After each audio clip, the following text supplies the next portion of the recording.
What up, y'all? I'm Rajay. And I'm Shy, and welcome to the RXS podcast. The podcast where we provide inspiration, motivation, and information to the music community. Gang, gang, gang. Yes. So, what are we talking about today, babe? This one is a little different. We're talking about all kinds of stuff. This man is a very important man to me. A huge inspiration to a lot of people. Very controversial to some. Okay. Motivational to others. Mm-hmm. Inspirational to some. Mm-hmm. He's a father figure to some. He's an enemy to some. But I love him. Yeah. And on this podcast, we have no respect of person. That's we have no right. respect of perspective. And this platform is about having conversations with good people, Good people. regardless of how old they are, what walk of life they're on, or what they believe. That's right. That's So, right. with all that being said, let's get into it. What up, y'all? We have a very, very important person in the building today. This is the infamous Reverend Ricky Daughtridge Sr. How you doing, man? Hey, man, I'm doing great, man. Yes, I'm doing sir. great. If you know me, if you know the homies, you know who this is. For y'all who don't know who this is, we're going to chop it up so y'all can learn who he is. So, Rev, I'm going to do what I do for everybody. And we're going to start at the top. All right. Tell me where you were born. I was born October 1859. Yes, sir. Yeah. What city? Goldsboro, North Carolina. Whoa, that is new. Tank. Okay, so let me set it up. We have guests in the building. Tank is one of them. Tank is Rev's son. So I'm gonna be looking at Tank a lot. When I hear something that I did not know, y'all gonna see me look at Tank a lot. So yeah, just want to say that. Tank. But Goldsboro, Goldsboro, Wayne County. did you live there or you just was No, born? I was just born there. I was born there. And then where did you grow up? I grew up where I started in Lucama, North Carolina. Shout out Lucama. And then from there to Wilson, Okay. where my mom moved from Lucama to Nashville.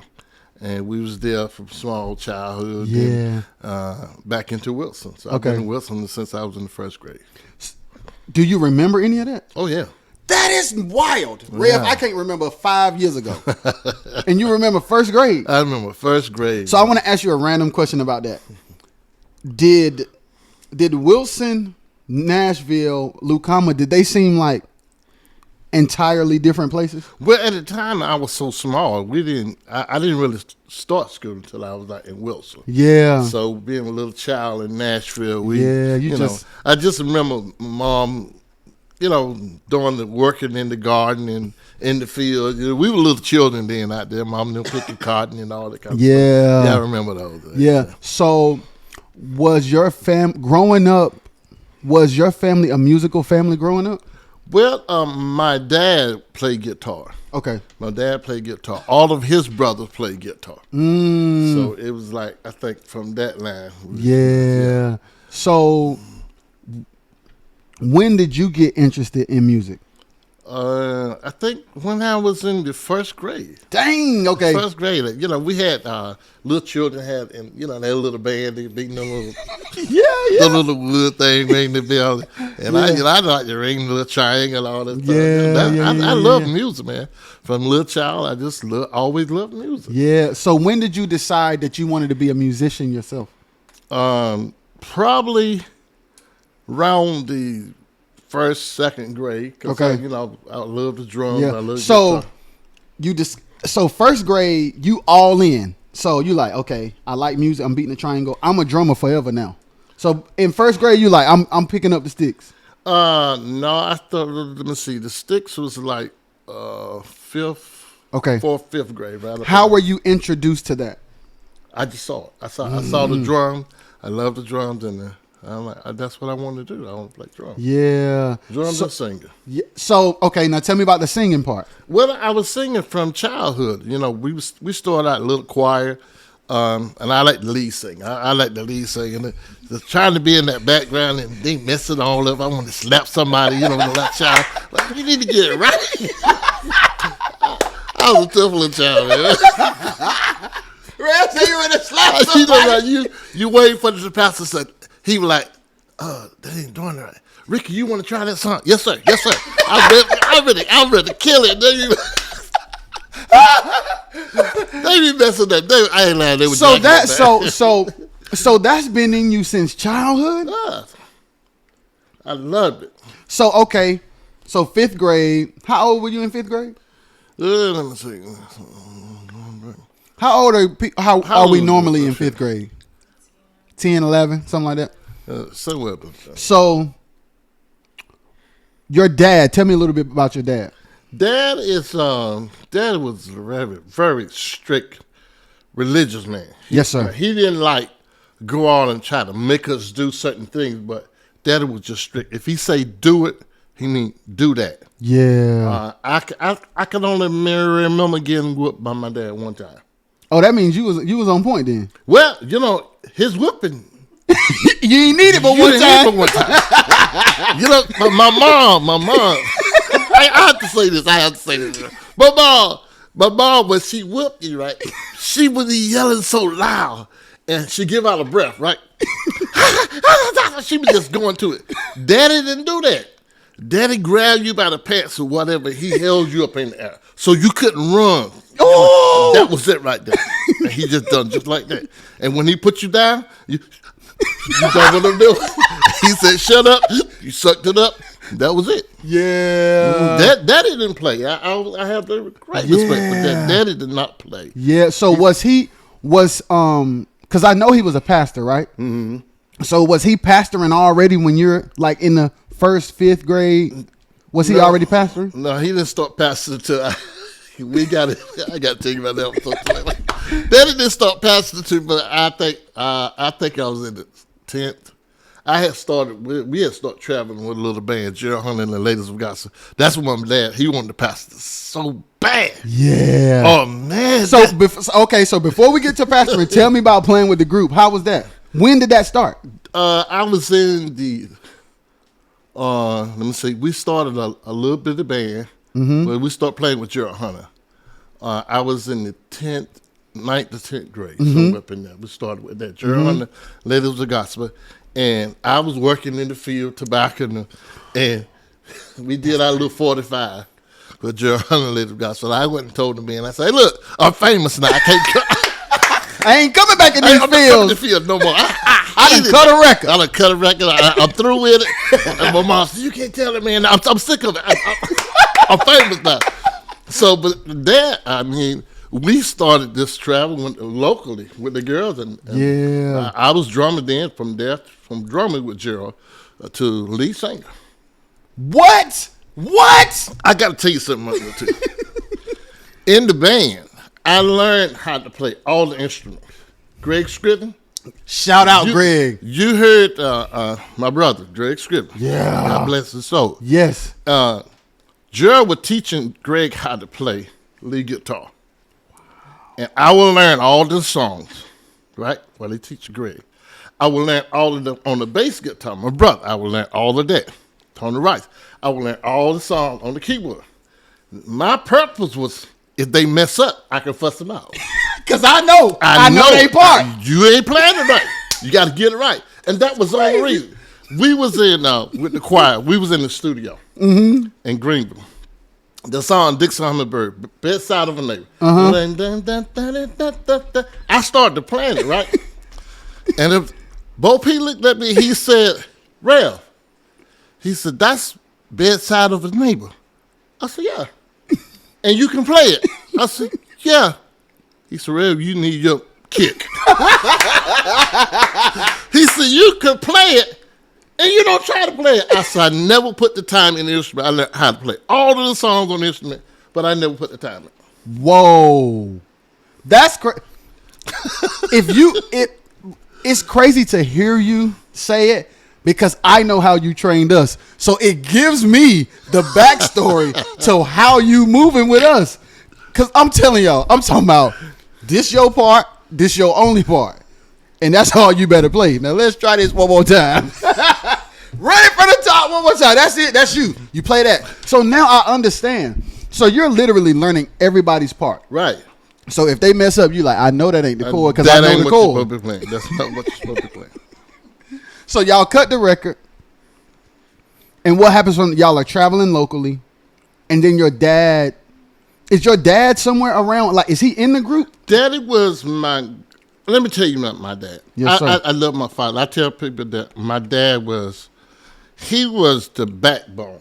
Yes, sir. Because Daddy loved the music. And he wanted us to do good in the music. And one of the things I share, and I have to share this real quick. We was rehearsing with Gerald Hunter and the Ladies of Gospel. And Daddy worked at the factory. He got me on at the factory. So now I'm on the second shift. And my dad would go, he was on first shift. He would come in and tell the people, let him work in my place while I go rehearsal. Now, being young and love music, do you think I was rushing to get back? Come on now, think of it. You think I was rushing to get back? I was not. But sometimes the whole shift, it'll be all the way up to 12 o'clock. And I would come in like 5 or 10 minutes before 12, time to get off. Yeah. You know what the first thing he asked me? What? Y'all get it right. Wow. It makes a whole lot of sense. He said, y'all get it right? And I said, yes, sir. And I'm feeling because he's so humble. Yeah. He didn't fuss. Yeah. No, he said, all right. It's about time to go home. We get ready to go home. That is significant because I've been in rehearsals with Reverend Daughtridge where, like what Chris said, like, when do we leave? Like, when do we leave rehearsal? We leave when you get it right. If you don't have it right, we are here until you get it right. So however long you want to take, it's up to you. I'm here. When you get it right, we can all leave. And here's the thing about Rev. If there's 6 people here, all 6 of y'all got to have it right before we leave. If one person you better help them. You better help them. We going to go to sleep right over that bitch over there. And when you wake up, maybe it'll be in your head, but we going to have it right before you leave. Oh, we ate pizza many nights and slept on the bench. Yes, we did, man. We stayed in there till it was right. So your dad is working at the factory. You rehearsing with Jerry. So then what makes your dad decide to become a pastor? Daddy went looking for a building, right?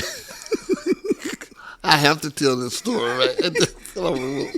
Daddy would look for a building. And he went to Greene County. He went in the back of the woods, found this old building.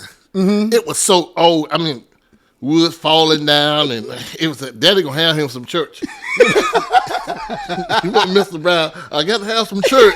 Yeah, Daddy want to have some church. And so one day, all of us, it was just 5 kids, me, Anlene, Donnie, Thomas. Yeah. Daddy said, put your drums up, Ricky. Thomas, get the bass guitar. And there ain't nobody coming. These folks right here already got their church. Daddy, ain't nobody coming. We're going to have some church. And he had a sermon. He'll sing. We all want to sing.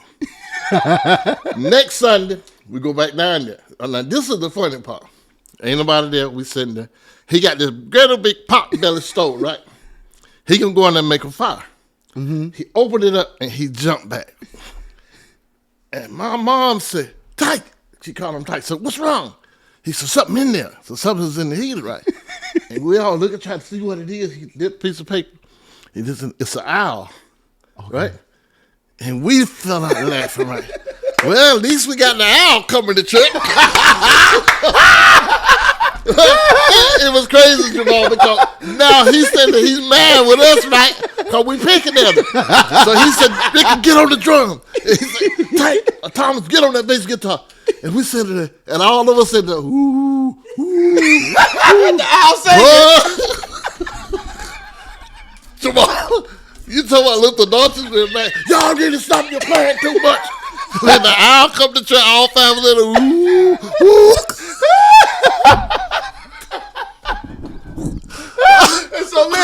So listen. How long was he pastoring before people started showing up. Then nobody never showed up down there. So I mean, Take week. Y'all had to change locations. He shut it down. He moved up the whistle, found him another building. That's when he started picking up people, bringing them. And then from there, this family heard about it. So he wound up having a 2-hour bus route. Wow. 2 hours. This is killing me, Tank. Yeah, 2 hours. He go ride, pick up people 2 hours. Finally got from one van to a long bus. 2 hours. And here's the crazy thing, man. Daddy would go pick him up, come back, preach, take him back home, and then go to work the next morning.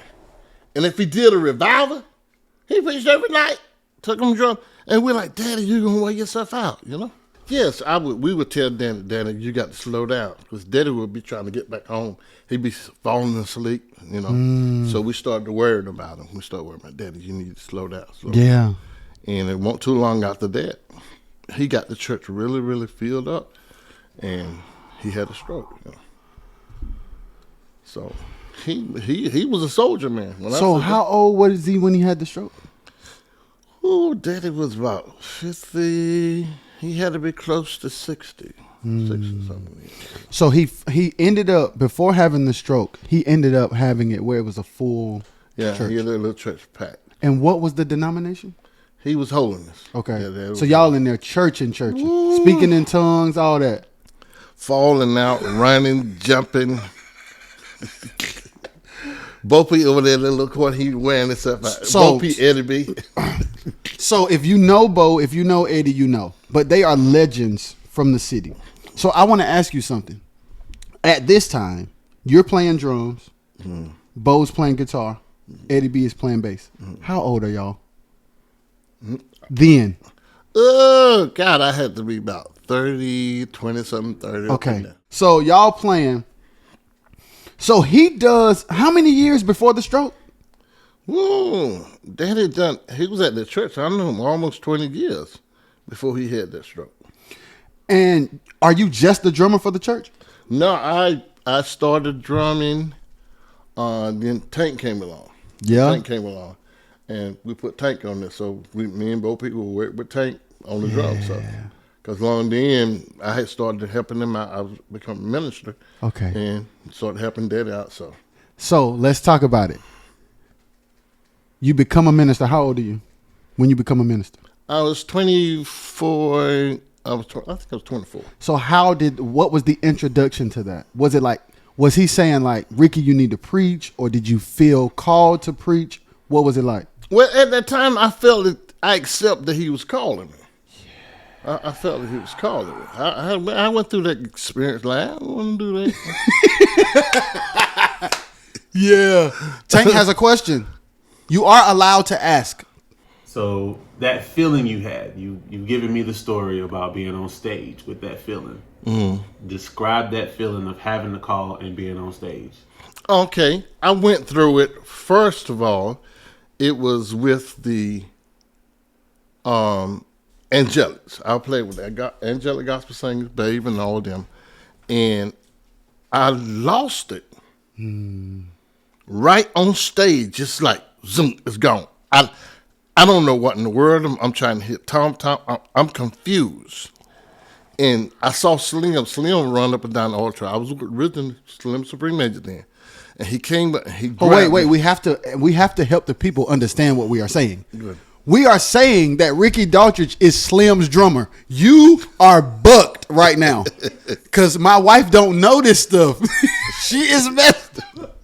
Tank, go ahead. You are allowed to talk. So before we get there, let's talk about your journey to getting to the quartet scene. That is good. To the quartet singer? Yep, because you scene, played yeah. with your family group, and then you got the call for Slim first, right? So yes. The QC, the Howard QC. QC first. Howard QC was first. So go back. We have to go back because it's two things happening. You doing the stuff with your dad in church is happening at the same time. No. So give it to me. When I had Daddy first, before he got really rolling at the second church, I had already started on the road. Oh, thank you, Tank. Yeah, because the group busted up. Which is the family group? Now we had the Jerry Hunter Ladies of Gospel. Okay. They busted up. Okay. They busted up. So we went from there to the Creations. Okay. So it was me, Tommy Donnie, Greg Scriven, and Big Glenn. Yeah. And Melvin. Yeah. So Melvin left us, and he went with Slim and the Supreme Angels. I was still in high school. The Supreme Angels tried to get me to come and go with them. I said, no, I got to finish school. Okay, so now Melvin is gone, so it's just me, Tommy, Donnie, Greg, and Big Glenn. Yeah. So now Thomas got to step up and he got to sing, Greg got to sing. So why not both of them singing? Yeah. Okay, so Greg decided, well, I'm going to do my last show. I'm going with the Burning Lifters. Mind you now, going back, okay, I had went out with the Burning Lifters before. I was the Burning Lifters first drummer. The Burning Lifters used to travel, didn't sing. They didn't have no drum. This is crazy. Continue. I'm messed up.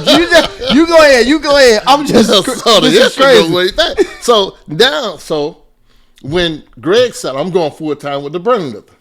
So that's all right. I'm going to wear your tail out. Every time we see you on stage, we're going to wear the Burning Lifters out. And we were kicking them. We were playing them out. Jerry Hunter with Bill Moss and the Celestas. Wow. So there was the Creation. Who is Bill Moss? Bill Moss, I'm doing it for you. I'm thinking the song. Take Me to the The World. relation. Tank. Essie Moss, the Clark sisters. Let's go. All them. This is J Moss's daddy. Yeah. Bill Moss and the Celestas. So all of us together, so we have the package, right? Bill Moss, Celesta, Freddie Branch and the Singing Stars. Yeah. The Burning Lifters, and who else? Bill Moss, and that was it. So now, being the Creation, we're going to wear them tails out.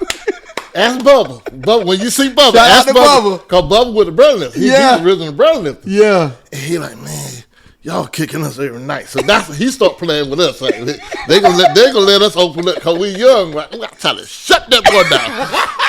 And that was our saying, like, don't just open up, but you got to open up and close. I just tell the choir that you open up and close, shut it down. The BMS had a little drum. They were trying to get it now. We can see you. So Greg like, man, y'all doing it up, man. They was burning up. That's all right. You stay with burning up. I'm gonna kick your tail some more. Yeah. Well, we had this thing, like, you can, don't just play with the house. Go in there. Yeah. Leave them on the floor. If you had to kick them out the chair.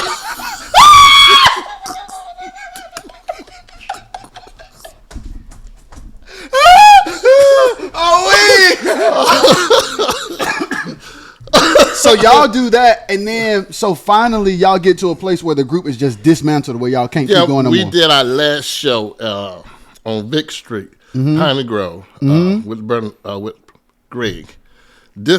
Greg came back. No, we did. Okay, we did our last show. We tried to find somebody to take Greg's place. Mm-hmm. So Greg told us, man, no, I ain't coming back. Mm-hmm. So I was at Reed Street Community Center. Mm-hmm. And Spencer Taylor, Howard QC, the Volunteers, it was several other groups. Pigman Jubilee, all of them was there. Nobody had a drum set. Nobody had a drum set. The Volunteers with David Bowden from Rocky Mountain. Mm-hmm. They had a group called the Golden Heirs. And the Golden Heirs, the whole group of the Golden Heirs become the Volunteers. Wow. Blair heard them one time and hired them on the spot. Whoa. That's how close they sound like the Volunteers. Wow. So he say, Rick, man, you still got your drum set? I said, yeah, we need some drum set. I said, tell you what we do. Y'all got 5 groups. Everybody paid me $75 a group. You can use my drum. And everybody wanted to use the drum set because it was a Jelly Bean fiberglass set. Red, yellow, blue, orange. Everybody, they want to play them drums, okay? So the Howard QC finished, and Tree said, I walked up to him and said, y'all don't have a drummer? He said, no. And I said, well, I'm a drummer. Play. He said, can you play? I said, if you can sing it, I can play it. Yeah. He like, hey, Spencer, this guy here say he can drum. Yeah, you better talk to him, get his address. So Spencer told me to meet him at Tape City in Rocky Mount. He gave me the date to be there. I was there. He said, you can be there. We'll try you out. Y'all rehearsed at Tape City? No. He picked up the CDs. They were ordering CDs from Tape City then. And so we went on the road. I went with them. I went that tour then. South Carolina, Georgia, Florida, Mississippi. We went all the way around. Wind up in Buffalo, New York. Well, Las Vegas, California. Wind up in Buffalo, New York in July. Snow on the ground. I didn't have a coat. So I'm a little country boy. I'm traveling now, you know. I get man out there froze. But yeah, I went on that tour with them, man. That was my journey with QC. Yeah. So take me through, to get back to what Tank was saying. Take me through. Now you're with Spencer, so the road starts. And somewhere along that, according to what I'm gathering, somewhere along that, you feel the call while you're on the road. Well, okay, I came off the road with the QCs. Went back with the Burning Lifter for a year. We was in Rocky Mount. They had a big show there. And Slim and Supreme Mage was on that show. So me and my brother was like, we're going to go check out the show. And Spencer saw me then. I saw they were having an altercation on stage. Papa at that time, he was heavy on oil. He was heavy. And so I saw there's something going down. So at the end of the show, Greg Kelly comes up. Yeah. And he like, hey, Slim want to know, can you go play with us in South Carolina tonight? Now, mind you, when I walked through the gate, Slim was on ticket, but man, here you come. He didn't want to come out here with us. That's exactly right. He said he wanted Spencer him. He didn't like us. I said, no, man. I told you I was at high school when you were trying to get me. No, you like Spencer better than you like me.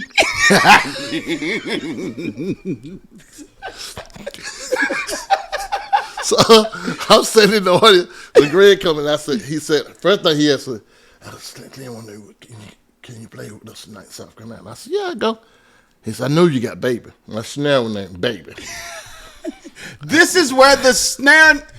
Okay, I get it, Tank. My kick, pedal, and Baby went with me everywhere. Yes, sir. If I spent the night at your house, Baby coming in there? right there beside me. Look, I got to tell you. This lady said to me, I was at a lady house. She said, did you take that snare? Where you go? I said, look, you got two legs. You walk. Baby, go where I go because I carry Baby. Yeah. Baby gonna make me money, but yeah. Yeah. Yeah, back to the start, you know. From there on, back to QC's. I left QC, came back home for a year. Went with Supreme Mage. I stayed with Supreme, I think, like 2. I was up there about 3. We're in my 3rd year, Supreme Mage. And we were filling in behind Angelics. And I lost it. I lost it right on stage. And just like I'm talking to you. Yes, sir. A divorce will say, I give it, I take it away. Now, mind you, I had got big ear. I'll tell you that story. Yes, sir. The baddest drummer out there then was Dara. I can't even think of his last name. The Brooklyn All-Star. Yes, sir. The Brooklyn All-Star was the first group that brought the bass guitar on the road. They were the first group to bring the drum on the road. Wow. The Thomas Band got a history. So everybody like, Dara. And man, I'm sitting behind stage, I'm watching this guy. This hand, his hand is so quick. But yeah. He ain't got me. Look, I'm like this. But my thing was the grooving part. To be able to lock the groove. Yes, to be able to just lock it from start. I understood it. And I'm getting frustrated. Yeah. Because Tree was with BMI, main record company, BMI. Mm-hmm. If you go pull up all the guitar players, you'll see Bobby Tree Jackson, Bobby Blue Bland, you'll see all the B.B. King. His name is right in there. Yeah. With the Howard QCs. Yeah. He showed up. I said, man, you a big dog here, man. He said, they don't know it, Ricky. He would take me everywhere. And he's like, Ricky, your feet is 3 times faster than Daryl. Yeah. Your hands is so fast. He said, but Daryl, what he do? He quickly lock into the groove. He said, like, you think you're wild at, like, locking the groove. Now, being a country boy, you talking about groove. I thought you talking about moving. I don't know about no dancing. Yeah. The Highway QC hit that song. You want to let you see that? Yeah. I'd be like, wow, he would wear me out. And then when he get in that drive, fix it, and he would hold it like he waiting for Jesus to show up, right? He would hold it. Man. And Tree would look at, come on, Ricky, come on. So one night, he did on Citizen. He going to have to fire me tonight because I'm tired of trying to hold this joker like that. I'm just tired of, And when I relax like that, I just let relax. And Tree turned right on stage. He said, that's it. It fell in the groove. Just like that. Yeah. And I felt what he was talking about. Oh. He didn't have no more trouble with me. Yeah. I'm sending Daryl home now. Thomas Smith. Daryl had this thing. He going R&B. And if any nigga can make me come off that bus to look at him twice, I give up quartet. He wanted to go R&B. So one night at the end of the show, I did the solo, right? Drum solo. And he was standing there. I threw my sticks over there where he was. Walked off stage, right? So next night, we on tour, right? He come off the bus, watch it again. And Thomas Smith, Ricky, Daryl done come off the bus again. Next night, I was playing with the Brooklyn Long Star. I had to finish the tour. I'm sorry. He quit. Whoa! Yeah. Yeah. Yo, this is Jim saying. Yo. So he said in his mind, if anybody can do better than me, I'm leaving. Make me come off that bus 2 nights in a row. And he did it. He came left. off 2 nights. He left. And he really quit. He quit. So what were you thinking at this point? I'm just waiting to put foot in your mouth. That is hilarious, man. That's hilarious. So now take us back to the Angelics now. Yeah, I was on stage and I just lost it. It was gone. Mm-hmm. And I saw Slim. He was running down the auditorium, coming up the slide. And he grabbed me and said, what's wrong with you? Ricky, what's wrong with you? All I heard something say, I take it away. And I'm like, I don't know. And I'm sitting there crying. Al Dent, Sugar High Tower, everybody looking like, what's going on, Ricky? It was gone. And finally, it come back. Right in the middle, If I'm Too High, on stage with Supreme Maiden, it happened again. So Slim just on the bus. He said, Ricky, I don't know what's going on, man. You talking just like him. Maybe somebody got some voodoo or something on you. Some voodoo or something. You need to call to the church folks and tell them to pray for you because something's wrong. And I told my son, know what it is, man. It's time for me to walk. It's time for me to get out of here. You leaving? I said, I got to go, man. I got to go. You can't just leave me like that. I said, I'm sorry, man, but I got to go, man. He said, you going to come back out again? You going to try it again? I said, when I come out on this road, I'm going to have me a choir. Woo!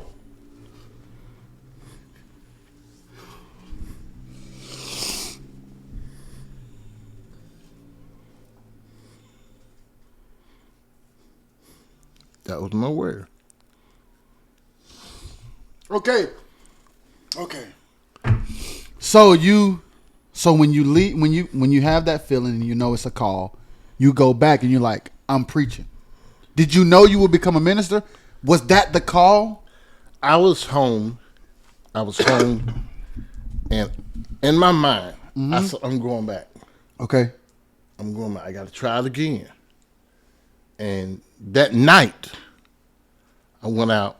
I came home. And we had a big room, back room.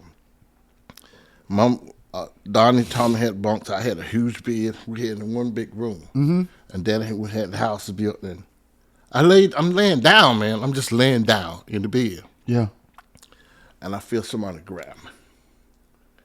And they were holding me. And I'm looking at Thomas asleep, Donnie asleep, and somebody in the room with me. And I said, Tommy, Donnie, they sleep. But somebody's holding me. It was no person that hurt me, but it was somebody there. So I jumped up. I just rolled out the bed and I hit the floor. And there's a little dresser right over beside her. I crawled in between the dresser and I'm just crying, just screaming. The whole family woke up and they're, Ricky, what's going on? What's going on? And Dad was like here, from here, close as your wife. And I said, Daddy, come get me. And he was like, Ricky, what's wrong? I said, come get me, Daddy. I said, somebody's in here with me. And Daddy, I don't know who it is, but somebody here with me. And so Daddy said, he came and got me. He got me out of the corner, pulled me out. He took me in his room and sat on the bed. He got his oil out. He said, God, whatever it is, you reveal it to him. Reveal it, whatever you trying to tell him. That's when the journey really started getting spiritual to me. Yes, sir. And from then I said, I can't go back on the road. Wow. I can't go back on the road. So at this point, this happens. It's revealed to you. What is your first step in ministry? I started to study. I went home. I started just reading and studying and just waiting. You know, which way should I go? Which way should I go? And one night, just laying down, and it was revealed. I can't even think of Exodus. I'm asking God, what do you want? I know you want me to speak, preach. What do you want me to do? How? I worked on the job, Nucor, 12-hour shift, and I'm on the night shift. Yes, sir. How do you want me to go about doing it? And I left my Bible on the desk, and I'm walking out of the office. When I slammed the door, the wind caught it and blew the Bible to Exodus. I think it was Exodus 14. I think it was. It said, the beginning of the year, you shall speak to the congregation. Blew my mind. I'm like, is that for me? Did you try to tell me? That's for me? No. So I couldn't rest, man. I couldn't rest. And I said, no, I'm going to go ahead on. I just got to follow it. Yeah. Follow it. So then, is that when you become a minister at your dad's church? I started, we was at a church called Glad Tidings. Daddy had his church. And it was in another church called Glad Tidings. The bishop wanted me there with him. And I told him, I wanted to go with my dad. Yeah. I'm going to show you something crazy, man. Really crazy. On the road with the How We Kiss Seeds, Supreme Angels. I love people. Yes, sir. I met strangers. Yeah. I walk up to them. Yeah.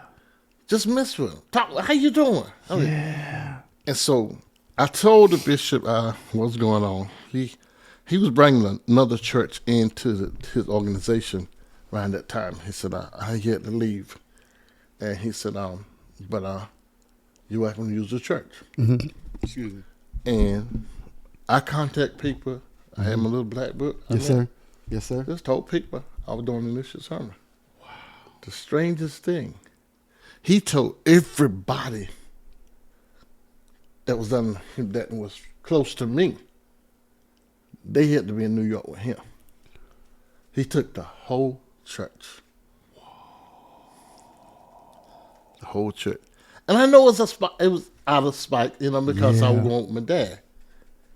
And it hurt when it first started out. But about middle way, I'm glad none of us was gone.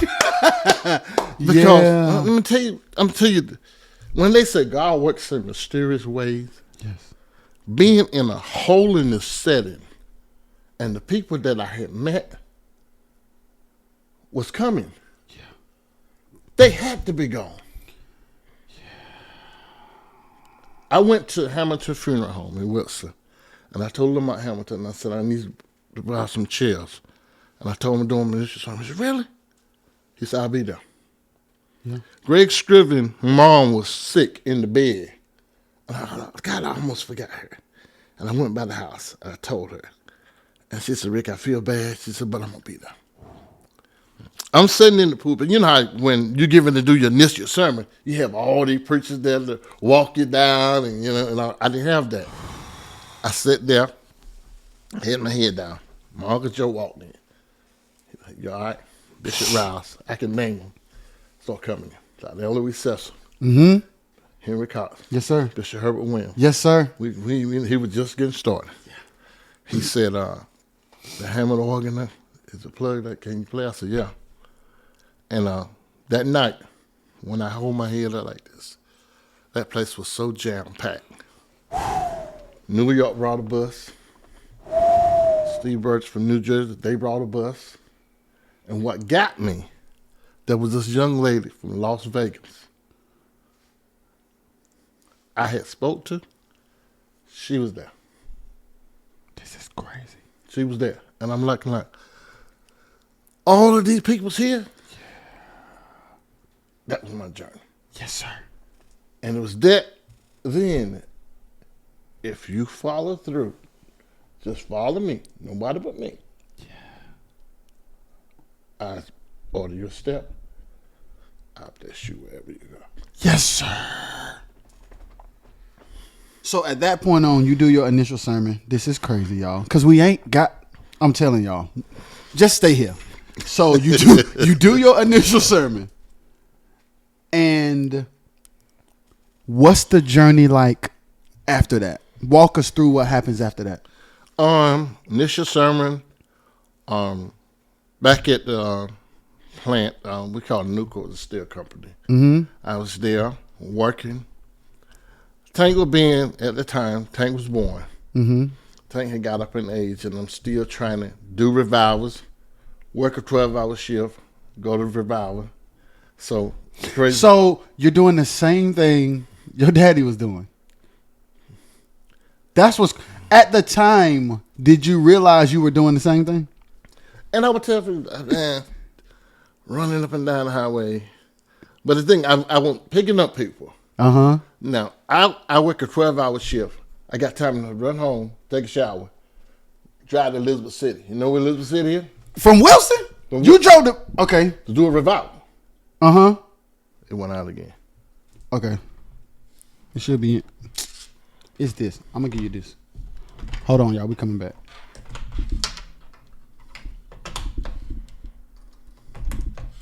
Is it in? Yeah, we in there. All right. So we flying down the highway, trying to get to the revival. Tank had got up on the edge, trying to do homework. So Cynthia now trying to help him with homework. I'm driving, flying to get to the revival. I'm show you how crazy things are. This went on for years, trying to. Something got to give. Something got to give. Sit down. Lord, if you want me to leave this job, now you know how we are. You get a good paying job, you better stick with it. Yeah, that's what we're taught. You gotta stick with it. We're running up and down the highway, trying to do a revival. I said, Lord, now, if you want me to leave this job, you let me know now. Fix it some way that I know it's you. Yeah. Communicate. Now you talking about signs, and this is what I did. Yeah. I said, no, let me know sometimes. every Friday, the guys would go out to lunch. Go somewhere. And I asked around and said, yeah, anybody going out for lunch today? No, nobody going out to lunch.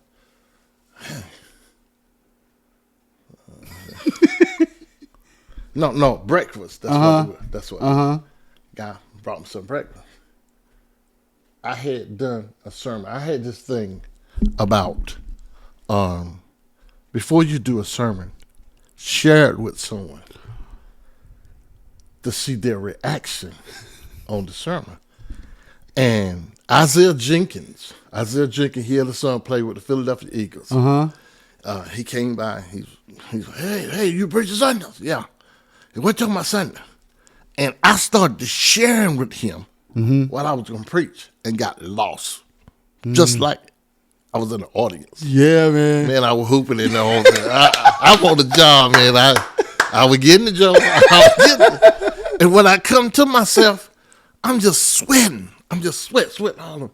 And so what he did, I'm looking at him now, tears was rolling down his face. The message that got him, he goes up front and get this egg, sausage, grits, platter, come back and sit it on my desk. He said, thank you, man. And the spirit was supposed to say, hey, I told you I'd take care of you. Okay, now I'm giving me the challenge. You got my breakfast. All right, you got me. Let somebody give me my lunch. 2, 3. Yeah. Easy to love in the morning. Love it when I see you yawning. Easy don't hurt so bad. Easy don't make you sad. Easy like Sunday, fun day, one way, no play. Girl singing okay. Gotta love it my way. That's all I got though. God! Cause y'all, you know I'm a rapper now. You know I'm a rapper now. No, Shy, you have just met. Shy. She loved to rap and ain't had nobody around her that like rapping. Yo. I know she just messed you up. Yo, I got tears in my eyes. Oh. Yeah. Easy to love in the morning. Hey. Love it when I see you yawning. Hey. Easy don't hurt so bad. Easy don't make you sad. Hey. Easy like Sunday, fun day, one way, no play. Girl singing okay. Oh! Bro. Yo, I'm floored. Yo, we ain't never heard Jada in our life. Ever. I'm floored. That's what I'm asking. Is anybody going out for lunch? Ain't nobody going out for lunch. Now I'm still full. Gotta get up lunch. I goes up to the break room. I walks in there. I don't know what I want. Yeah. I'll tell you what. I'm gonna get a bag of popcorn. Put my money in the machine, got a bag of popcorn, put it in the microwave, and scorch, burn it. Maybe I didn't need the popcorn. Okay, I ain't thought about it no more. So now, this guy, white guy, Tim Tweedy, walks in, go to the machine, get a bag of popcorn, put it in, and he pops it perfect. And he said, I don't know why I got the popcorn. You want it? Okay, I got the popcorn. Check it out. Listen up. I go back to my office, sitting down eating my popcorn, and it comes again. It's time for you to leave this job. And I said, in the spirit, I told you to get somebody about my.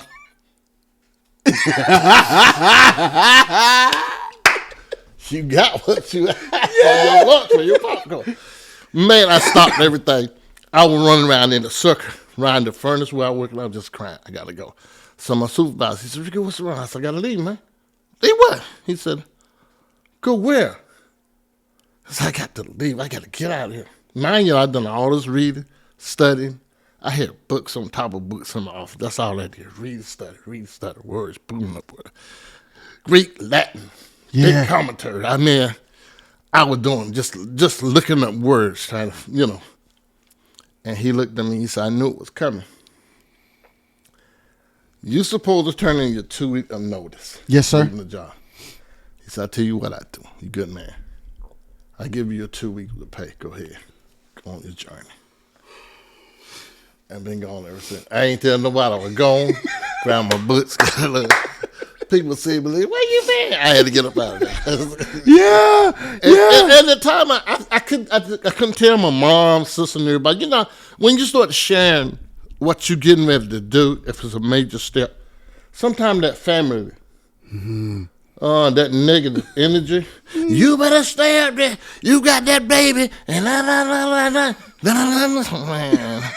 I got to hear that. I don't need to. So I ain't say nothing to nobody. And I'm telling you, when you got your mindset to walk on a journey, Yes, sir. it's gonna be, as Steve Harvey said, you don't never know when you jump off that mountain. There's gonna be some bumps and bruises. Yeah. I gotta go, and I didn't share with nobody. Doing revival after revival after revival. There was time during the revival. One night, after paying all the musicians, a lot of times they decide they're gonna show up on Friday night because they don't pay night. But my word is gone out. Yeah. They show up. I remember one night, time I paid everybody off, I wound up 1 penny after the whole week. And that was a journey, still going. And one day, my lights got turned on. I was sitting at the house. The lights turned on. City Wilson. Funny. And I called Dad. Dad had just paid all his bills or something. He said, Ricky, I ain't got it. Oh, man. So I was in revival. I opened my blinds up. And I said, God, whew, you said you would take care of me. Here I am sitting here. My lights turned off. I'm preaching. I'm laying hands on folks. They're getting healed and all this. Now I got to sit in the dark. I was pissed off. Yeah. I was pissed off. I got to sit in the dark. Yeah. Sitting in the blind. I said, I'm going to read. I got to preach tonight. I'm sitting there. All of a sudden, my lights were back on. So I called around the people that had asked for money. Did you pay the light bill? No. It stayed on to the end of that month. I went and paid double. And when I walked in, the lady asked, because, they had to have somebody holding the foot. She said, who holding this for you? I said, who name on it? She said, ain't no name on it. I said, see ya. And those are those things that kept me going, man. Kept me going because every time it seemed like I asked for it, I got it. Door open over here. Yeah. Everything just kept flowing up there. Yeah, man. So I couldn't stop, man. Yeah. Couldn't stop. So when do you become a pastor though? How do you get to that place? So you're doing the revivals. At this point, you're an evangelist, right? Mm-hmm. And are you still serving at your dad's church too? Yeah, I was doing associate pastor with him. Okay. And doing evangelist. So what is your role and responsibility as an associate pastor at your dad's church? What Daddy was doing, a lot of the preacher revivals, I mostly worked with the youth. Okay. Started a youth choir. Okay. And had them little children, tough. You gotta be here to sing, hold your key. Yeah. We gonna work it and just doing what I love to do. Doing that. And this church, Glory Baptist, Jerry Butler, he was in the military, and he had came in from Georgia trying to get it up off the ground. The church had been closed up several times. And I went to the Bible bookstore. Lorraine Walken was there, and she said, Ricky, this guy over there, he trying to get started with the church, and he don't know what he's doing. I told him you need to meet Ricky because he done been somewhere everywhere. He know what he's doing. He's pastor. He can come over there and help you. Yeah. So 2 days later, I was there. He showed up. So she introduced me. I said, I'll come over and check you out. So I did. Went over there and he showed me, told me some of the stuff he wanted to do. Mm-hmm. I said, okay, I'll get with you. I went home, talked to God about it. Yeah. And that's where he started leading me. So I went back to my dad. I said, Dad, you seem to be going. You got things rolling pretty over here. This man over across town got this huge church. I don't know what he's doing. I said, so the Spirit is leading me to go with him. And he said, Ricky, I don't know. You know anything about those people? I know it's a predominantly white organization, this Southern Baptism, just feeling it. He done kind of told me what was going on. I said, well, I feel this is where he leading me to go. Yeah. And that's what, if that's how you're feeling, go ahead. So at the time, he had a guy that run the Sunday school. Artist Johnson was there with him. And so I spoke to him that day, the guy in the Sunday school director. I said, man, would you like to move up as associate pastor? You've been here with my dad for a while now. Would you like to move up? He said, where you going? I said, I'm going across town. I said, this is where God is leading me. Go over there and help him. Yeah. He said, okay. That Sunday evening, we went to close out this late anniversary. And I finished ministry, and I'm sitting down. This old lady stands up. She said, I need to say something before you close out. And everybody, yeah. Huh? So she said, young man, she said, God told me to give you a message. He said, I've been sick. I live in Connecticut. I was not supposed to be here today. My sister's that I told I won't coming. But God said you coming because you got to deliver a message. She said, God told you to make a move. And it was God. People ain't going to understand it, but do like he told you to do. I stood like this. Cynthia was standing looking at me. The minister that I spoke to stepping up, he stood up and he waved his hand at me like that. They gave the benediction. The old lady walked up to me. She said, the move you get ready to make, nobody else. She said, it's a big church. And she said, God said he going to fill it up.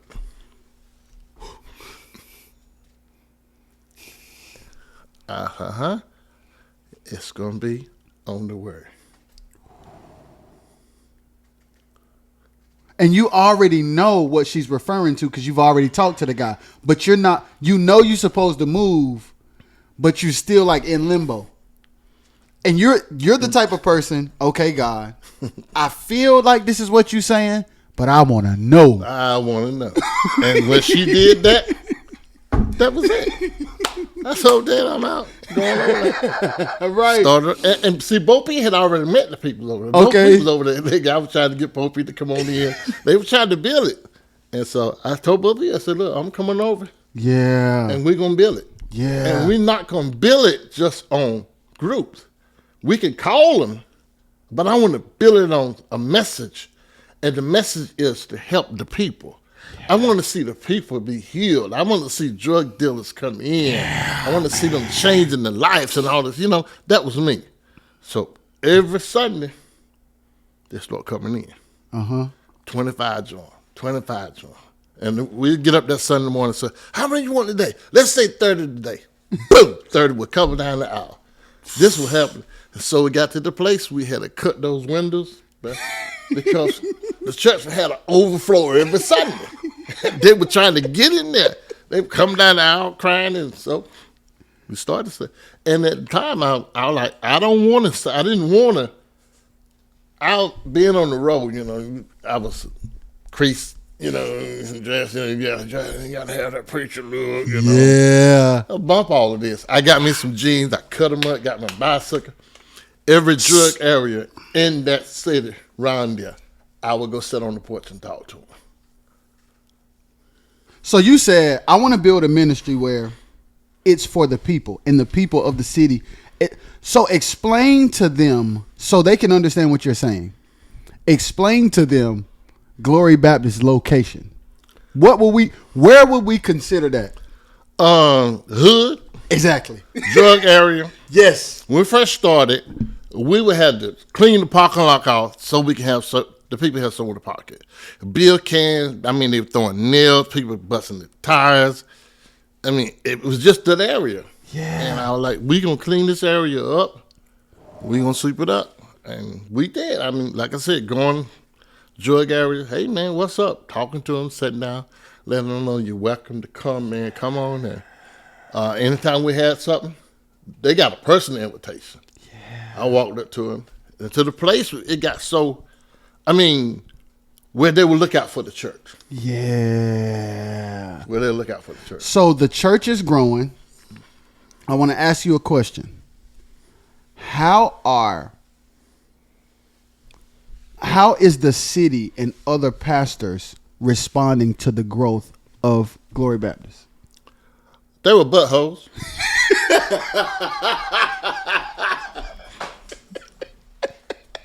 Yeah, because they want to do something, and to me, it was not about prestige. I mean, I don't need to be hooping and hollering and trying to wear your collar, and this guy standing there, he hungry. His mouth all white, he ain't eating, and you want to tell him how good God is. Come on, man, feed him. And that was my thing. No. So I went to, they had a ministers, some kind of big meeting. They kept telling me, come, you got to come. We want Pastor Daughtridge to come. He want him to come and be a part of that meeting. So I showed up at the meeting. And one of the ladies said, oh, we got Pastor Daughtridge in there. Y'all go. Hey, Pastor. And he said, they went on with the meeting. So they asked him, said, before we close out Pastor Daughtridge down, I know you hear some stuff. Now, we want you to come on and join in. I said, I'm going to ask one thing. This will determine, do I want to join y'all preachers organization? Okay, what you got? How many of you willing to close your church on Sunday morning, get licensed to go stand in a drug area and have service? Because here's the thing. If there's a hot drug area over there, you have service there that Sunday. The next church have service that Sunday. And the next Sunday. They're going to pack up and leave because they don't know who you are. They're going to know who's showing up. They might be an undercover cop. They're gone. Yeah. So if you do that, find another area. You do it. Yeah. And you keep doing, we can clean up the city. They look at me and say, Cap, I don't know where you want to close our church like that, so you ain't ready for me. I'm out. I left. Because it's about helping the city, man. Yeah. It's about helping people grow. You want to see people do better. Yeah. And all they want to just look prestige, drive a Cadillac. They know that. I'm like, man, I drive the regular car in town. They know who I am. It don't make no difference about no car, no clothes. You got to try to look out. No, it ain't about that. Yeah. They still take all the clothes don't make you. You make the clothes. Yeah. And I felt that, you say you're a pastor, put on the ragged thing in there. And they would know who you are if you love the people. Jeez. But if I didn't see it. Yeah. So I just kept doing what we're doing. Dealing with the drug dealers. Pulling my gun out sometimes. Yo, fast forward. I remember that one time. Now this is way later once I started playing there. Man, they did this revival. I mean, not a revival. We did that funeral. That funeral was packed. Boy, I was scared to death. I said, I know them gang members, and I know them gang members too. The Crip was on one side, the Cubs on the other. Rev come up there like MLK or somebody. I said, we gonna die in here today. This is ugly. He in here singing, what was the song we did with Billy Pope? Wake Up Everybody. Wake Up Everybody. I'm like, man. Tank, I was worried. I'm like, I'm talking about it's a whole bunch of people in there. And it is clearly two gangs in here.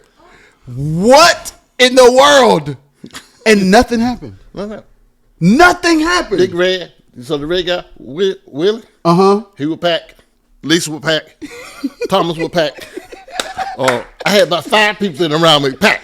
If anything go down, don't hold back. Facts. Okay. Facts. Look, I'm serious. And I asked the family, I said, can I have my way? Yeah. You remember I took the robe off and had on the black G? And I that funeral, I said, look, can I do it the way I want to do it? Yeah. She said, yeah. So I unzipped that robe. I told him, when Jesus had something to say, he sat down.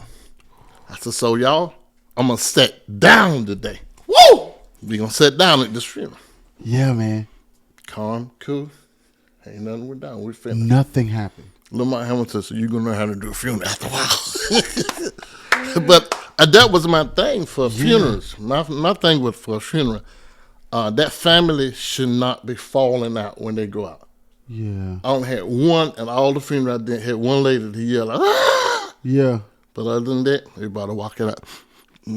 Thank you. Because you want to give them something to grow off, something to understand about their family. Yeah.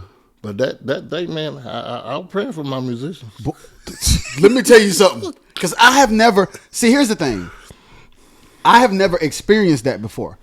I know about how Rev moves. I've heard about it. But I wasn't there when it was like that. So when we do this funeral, I'm like, good God. This is very scary. So, but I want to go back, though. I'm going to go back to the time. So you're growing the ministry. The ministry is growing. Now let's get back to the music. The choir. How long are you the pastor before the choir is formed? Bo Pete and I said, Bo Pete, I want to do a choir. But the door is open for a quartet. Yes, sir. And I said, if we can get the choir, I said, I want to do a Frank Williams Mississippi Mass Choir style. Yeah. I want to be able to sing those songs, but make him into a choir. Yeah. And he said, yeah, Rev. And so Bo Pete started saying, well, man, Rev, they can't sing. We trained them how to sing. So what we did, we went on the third floor. Altos, you take this room and take a recorder. Tell them you got this room, and y'all going to rehearse it. And this one, you let them know when everybody got the key, then we're going to come back out. And that's where I get it from. Put it all together. Now, you should know your part. And we can work from there. So every song on that CD, we had to do it like that. At the same time, training them to hold the key. Now, here's the thing. Denise couldn't sing. What? What? Oh, boy. She couldn't. So how in the world? Denise started to sing.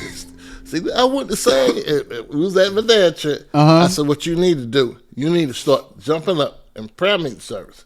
Find your favorite song. Just start singing. The congregation is going to join in with you. Anyway, even if you can't sing. You can't sing. And that's going, so now you're getting that fear off. You're not used to singing. So you keep going, keep doing that. And so after a while, and every night, Bo Peep said, man, she ain't on the scale. She ain't on the scale.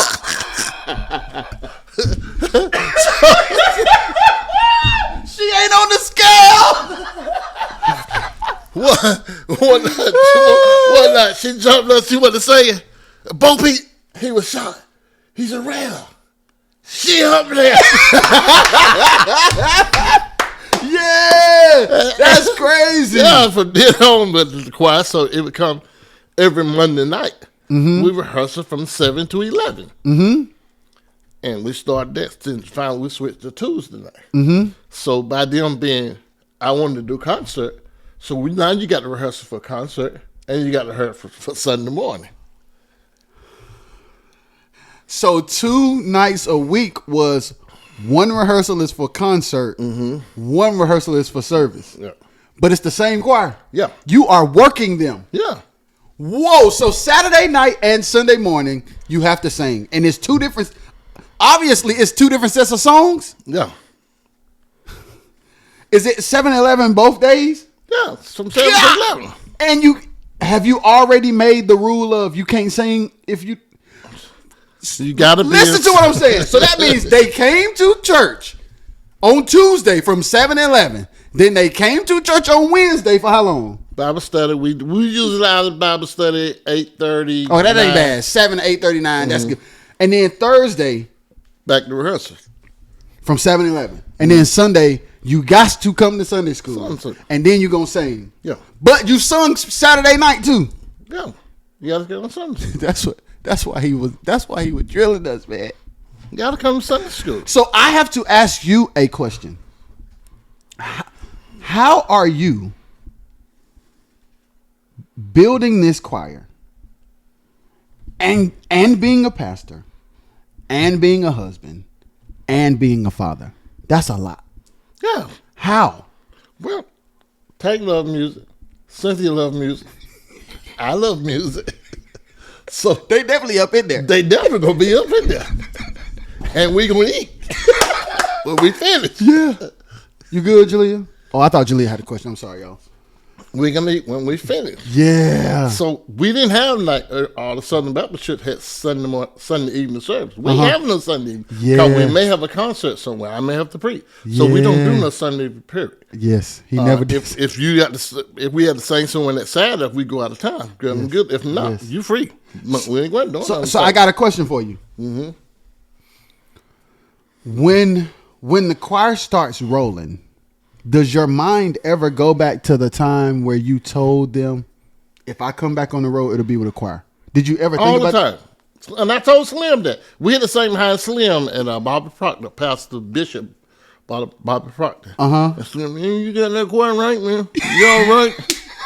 And I told us, I told you, when I come back out here, I will have a choir. Yeah. So I want to ask you another thing.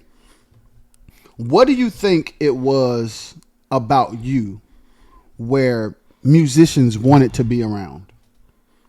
Well, I love music and I love musicians. Yes, sir. And it was no jealous. I want to see you at your best. Yes, sir. And if you got a talent, and I just believe in pushing you up to the limit. Yeah. Go for it, man. If you got it, use it. Yeah. And don't let nobody else run you down with it. You know? Go for it. And they all of them want to hang around. You want to hang around. Yeah. Come on, hang in there. So now I'm gonna ask the controversial question. Okay. I'm gonna set the stage, then I'm gonna ask them a really hard question. Okay. We build the church. It's packed every Sunday. We have the choir. You're a pastor of this big church. You have a choir that's a performing choir. Mm-hmm. There has to be women everywhere. Okay. What is that like? How are you navigating the temptation of being such an influential man? I gotta share this announcement. Yes, sir. My brother-in-law used to ask. We just go to shows, and all the ladies be, hey, Pastor. And he be like, man, how do you handle yourself, man? Look, man, I learned years ago you can't get them all. And just because they enjoy your presence, that don't mean they want you to bang them. Yeah. Understand? And see, most of the guys just see a fine lady. Oh man, I got my woo. Hey, look, she just enjoy her beauty. Yeah. And they will come around. Hey, beautiful. Hey, look, you know, I enjoy you. Yeah. But that don't mean like, hey, I had my share on the road. Yeah. And the same thing I just said, man. You ain't seen nothing until you've been out to California, Las Vegas. You hanging around. Listen to me. Now I have to address that. I'm gonna fast forward all the way to us. Listen, Rev would tell us like, y'all tripping, and y'all ain't even seen a fine woman before. You ain't seen one, man. Y'all is tripping. I'm trying to tell y'all to chill out. You ain't seen a fine woman, so chill out. So Rev, so at this point you like, okay, I'm gonna chill, I'm gonna discipline myself. I've already been through that. Mm-hmm. So how do you deal with the allegations of people saying, yeah, he got this church, yeah, the choir is cool, but he does this, he over there doing that, he over there doing that. Do you think, like, what's your feeling knowing that other people and maybe even pastors, I don't know, but I know growing up what I would hear. What did you feel about those allegations and how did you navigate? Because I've never seen you break a sweat. Okay. I've never talked to you personally about any of it. Mm-hmm. I played there. I heard it. You were such an instrumental part of my life that I never questioned it. Mm-hmm. Okay. So now this is the time where I get to ask you, because I know people want to know. Okay. Like, what is the journey like to deal with that? If you don't know me, don't listen to what nobody else says. Yes, sir. That's my thing. If you want to know something, come ask me. Yeah. That song, Don't Ask My Neighbor. Who sings that? Come to me. Yeah. Who sang that song? Emotion was the emotion. Yeah, I think so. Don't ask my neighbor. Yeah, come to me. You want to know something? Don't run around. They said this. I was on my. They called me last night at 12:30. 12:30, I had to go take a crew to Richmond, pick them up in Fulton and take them to Richmond. I was on my way, and I started laughing so hard, going to spec. And let me tell you why I started hard. When people don't know you, and I found out, Christian folk love gossip, and they will suck in anything you put out there. They don't investigate it or nothing. They just love it. They put something out there. I tell you. Yeah. And so, what I was laughing about, starting at Glory Baptist. Yeah. I had a secretary. Her name was Gloria. Yeah. Gloria had been through 2 bad marriages. Yeah. Okay. The liaison committee leader, he's white. Yeah. I had 3 white couples in the church up under me. Southern Baptist. They was in there observing, watching, see how I do things. And I'm cool with it. I done my homework. I hope you done yours. Yeah. So when I stand behind the pulpit, you can ask me anything after I finish. 'Cause I done my homework to the limit. Yes, sir. So anyhow, the Jerry Butler was pastoring at the time. I'm an associate. He comes in. He said, Ricky, the word is all over town that you and Glory was at the water fountain. They caught you in the water fountain. You was performing oral sex on her. That's wild. I burst out and go to laughing. Yeah. I'm dying laughing. Gloria's sitting behind the desk, but second, she's crying. You know, she's been through 2 marriages. She don't need this to be out like that. And so it went on. He went to the house, and different one would tell on me and say this and say that. You know, news everywhere, all of them, all up in New York, everywhere. Good God, he's traveling. Oh, they were just traveling. So my car broke down. The pastor's his BMW's in Raleigh. So Gloria only had the car, secretary, and so she gonna take him to Raleigh. So all the 3 of us, she's come ride with us, Ricky. Now I'm riding. So he said, he's sitting in front. He said, Pastor Daughtridge, I got to ask you this. I said, what is it, man? When I told you what the people were saying about you, you just bust out with laughing. Glory was crying, and he said, why are you laughing? I said, let's put it like this. I'm a thinker, okay? I ain't got time for no bullshit. I'm a thinker, okay? Yeah. I went downtown, and I brought the GED program at my church, okay? I went downtown. I got the Narcotics Anonymous coming to my church. All of them on the same hall where the water fountain. Ronald Derby come here every hour on the hour. So all day long, from starting in the morning, people are coming through that. Yeah. I got 3 floors in this building. And if I want to lay with any woman, I take them on one of them floors. Why am I going to drop my drawers at a water fountain Ralph, that is very smart. I'm serious. Use common sense now. If I was gonna do that, I don't even know do the shot in the empty. And I got to be so horny. I got to stop at the water fountain with the door right there and everybody coming in. Man. Tank, I'm done, Tank, I'm through, Tank. So he looks at it, he said, you know what? I hadn't thought of it like that. Right. He said, now I see why you laugh. Right. Yeah, man, right. because it don't make sense. And the crazy thing, her ex-husband, the secretary ex-husband, she had him, we back at the church, he had him on speakerphone. Now, he's not in church. And he said, he called, he said, hey, what's up, girl? New York. He said, hey, what's going on? He said, you know why I'm calling? She said, yeah. He said, what's going on? He said, what's this mess about you and the pastor being caught and doing it in the hallway there? And she said, what do you think? He said, I know better. And he went to cuss, this is so-and-so. He said, you got a house over there on Glendale, the kids in school, one of them in college. You got all that huge church. And I said, y'all stupid. Now, here's a man not even in church. Yeah. So he said, I know they got all the room church. They can go there and have to do it in the hallway. Yeah. But you ask them Christopher, you hear what Pastor Daughtridge did? Yeah. That's what I said. They believe they just want some good old juice of God. Yeah. So do you think people were just intimidated by what you were doing and what was going on? Yeah. So did you ever have did you have like preacher friends? No. I went to the anniversary. And you was there every time before I close out. I tell the audience, look out for your pastor. Yeah. I'm a pastor preacher. Yeah. And that's what I'm going to lift you up. I don't care how much you tear me down. I don't care how much you tear me down. This is... Man, I'm going to lift you up. Right. Look, one lady called me. She said, you know they're talking about you. The news all over town. Wasn't it? You got that 14-year-old girl pregnant. I said, really?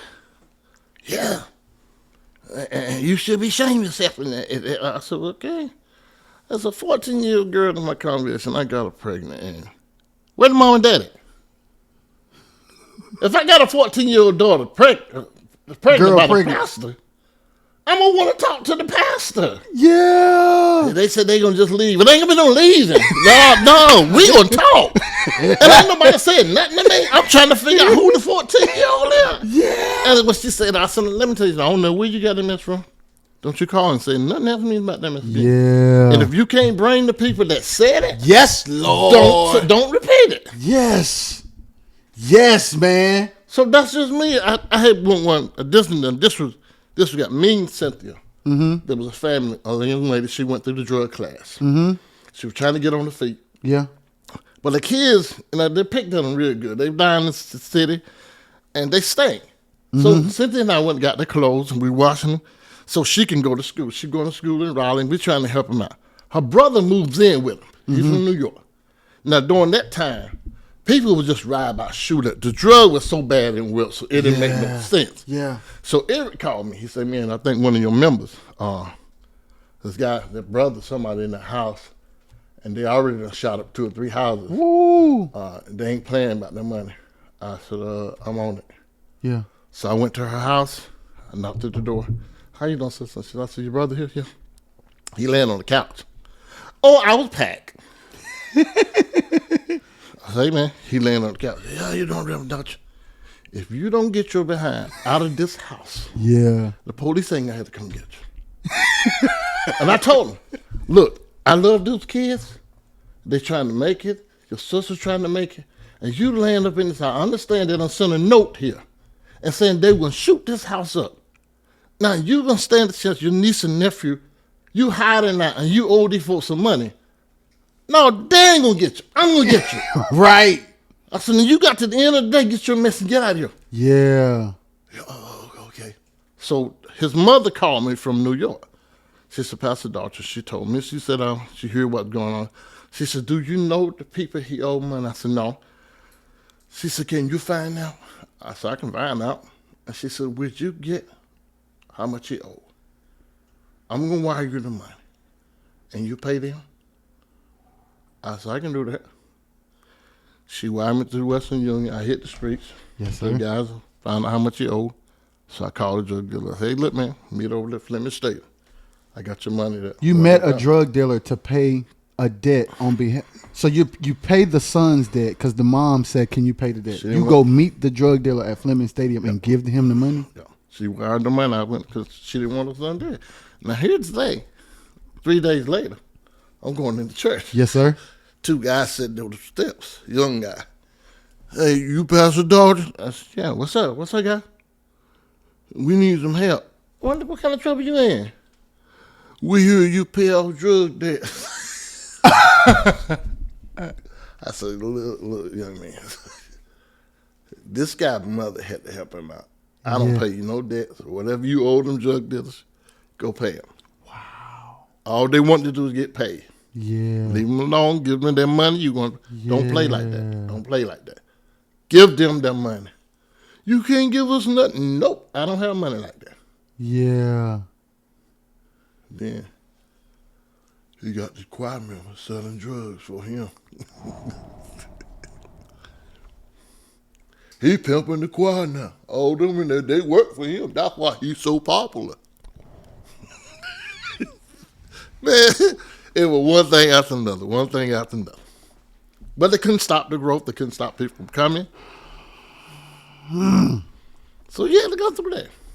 As much as it's given, much is required. Yes, sir. And that church was... now that I'm thinking about it, it can be very intimidating. Okay, I'll put it like this. How long did it take between the time you became the pastor and the time that it was full to capacity? 3 years. See. Now imagine a pastor that's been in the city 10 years with 12 members. Him and his 12 members ain't with it, Tank. They not with that. They not with it. They gonna make up. They have to discredit it because they weren't able to accomplish it. You about to say something? They have to discredit it because they weren't able to accomplish it. So you just roll with the punches. No. You just keep growing. Keep going. You keep building. So the church does like a major 3-year spike, and the choir is traveling too. What year is this? Ooh, that's good. Can you remember, Tank? Tank, what year is the church at its height? Who's playing there? That'll help you. 90. It was at about 98, 99. How old are you? I'm 16, 17 because... Was it Nate? Huh? Was Nate playing bass then? Nate and Braswell were playing. So the height of Glory Baptist was Nate and Braswell. They were the musicians once it got to the pinnacle.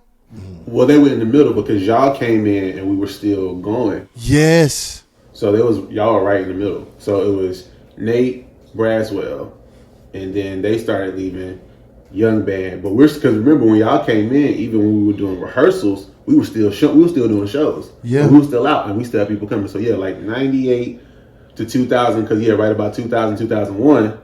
That's when we came. And it was still up. So the church is growing. I'm trying to make sure I'm not missing anything important. So you navigate the rumors. The church is going. The choir is going.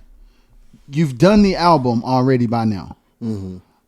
Okay, now I'm gonna take you. Now I want to talk music again for just a second. Okay. You have these band members. They come in, they come out, they play when they can, and that's just the vibes. So Tank has a bright idea to let young people play. Mm-hmm.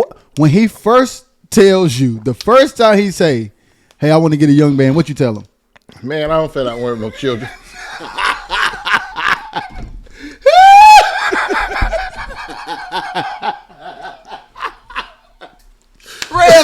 Straight up.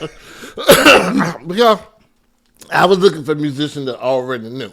Yes, sir. How to play. Yes, sir. And we could come in and train. Yes, sir. But I didn't know when he told me about you, he said, "That this is the guy. He knows all his keys." Yeah. Okay. I want Yeah. to meet him. Yeah. Chris came first time. Yeah. Chris came for Kevin was there. He said, "Chris, took me to fellowship hall." Yeah. So Kevin looked at me and said, "He ain't gonna make it." So Kevin was there on organ, and y'all was trying to get a keyboard player. Yeah, Kevin played organ most of the time. But y'all wanted a keyboard player. Mm-hmm. So Chris comes and he don't cut the mustard the first time. Yeah, no, he didn't get it at all. Huh? He had a good heart. And I know Captain. Yeah, but yeah. He won't cut the mustard. So then fast forward. So after Chris auditions the first time, how long do you go before you actually say you want your dad to try it? It was about 4 months because Nate had got the call with Kurt Carr. Okay. And I was like, uh-oh, here we go. We got to figure this thing out. And then Kevin I think he was going to move back to New York. Yeah. Move back to New York. And I'm like, I'm looking at this schedule. We got dates. Like, we still got shows. Yeah. And he said, I ain't gonna be working with no kids. So listen. So what made you? So your first initial response is, "I ain't finna worry with no kids." What made you be like, "All right, cool, I'll try. We could try it"? Well, he told me. Tank was like, "Daddy," he talked about you. See, he really played. He knows keys. And I forgot who the other guy was. And Tank, I said, "Well, Tank, it's like this. If you can get him in here, put some time with him, I'll work with him." Yeah. I work with him. Yeah. I said, "But it's gonna be a journey." I let him know we gonna have to work hard because we gonna have to have it right. That was my thing. Yeah. Making sure it's right. Yeah. Making sure it's right. Yeah. We can work with the young people, but just make sure the stuff is right. And Yeah. He put his heart in it. So when I came for the first rehearsal, did you believe it was possible after that? Yeah, I hear you play. When I hear you play, I said, "Who this little guy?" yeah. Taylor said, "Just Roger, That's it. That little joker can play, man." He was going over here, going like that. I said, "Yeah, I can work with him." And D, at the time, I remember because D was he playing at all, or he was still being taught? I gave D a book. You gave him that book? It was a encyclopedia. Wait. The infamous chord encyclopedia. You gave that to him? I didn't know that. Yeah. I said, you need to learn the key every day on this. And he'd come in, I learned this and I learned that. I said, hey, man, you doing all right. He would learn the key. Every week he'll tell me, show me the key. He learned. Okay. So we finally come in there. Me and D are in there off day one. But then we tried Keith Sampson. Shout out to Keith Sampson. He's playing. And then was it that he could? Either way, the key bass, I got sick of the key bass. Rev didn't mind it. But let me tell you why I got sick of key bass. Because Rev did not care that I was playing two things at one time. The bass need to sound like the bass, and your right hand need to sound like the and I need you to do both of them. And I don't need you to miss a lick neither. I was like, boy, I cannot keep doing this. This is insane. I need to hear that bass line. I got to hear that bass line. You got to hear that bass line. He was drilling us, boy. He was drilling us. So if you know the story, you know the story. The band members come. I'm going to tell this. Should I tell it from his perspective? Okay. So when I'm there, D is there. We're playing with Keith. So when we go to, what were we doing? Greenville Convention Center. Hotel. I keep saying Convention Center. Hotel. What were we there for? It was a banquet. And the choir was the guest music. Okay. We was there to do the.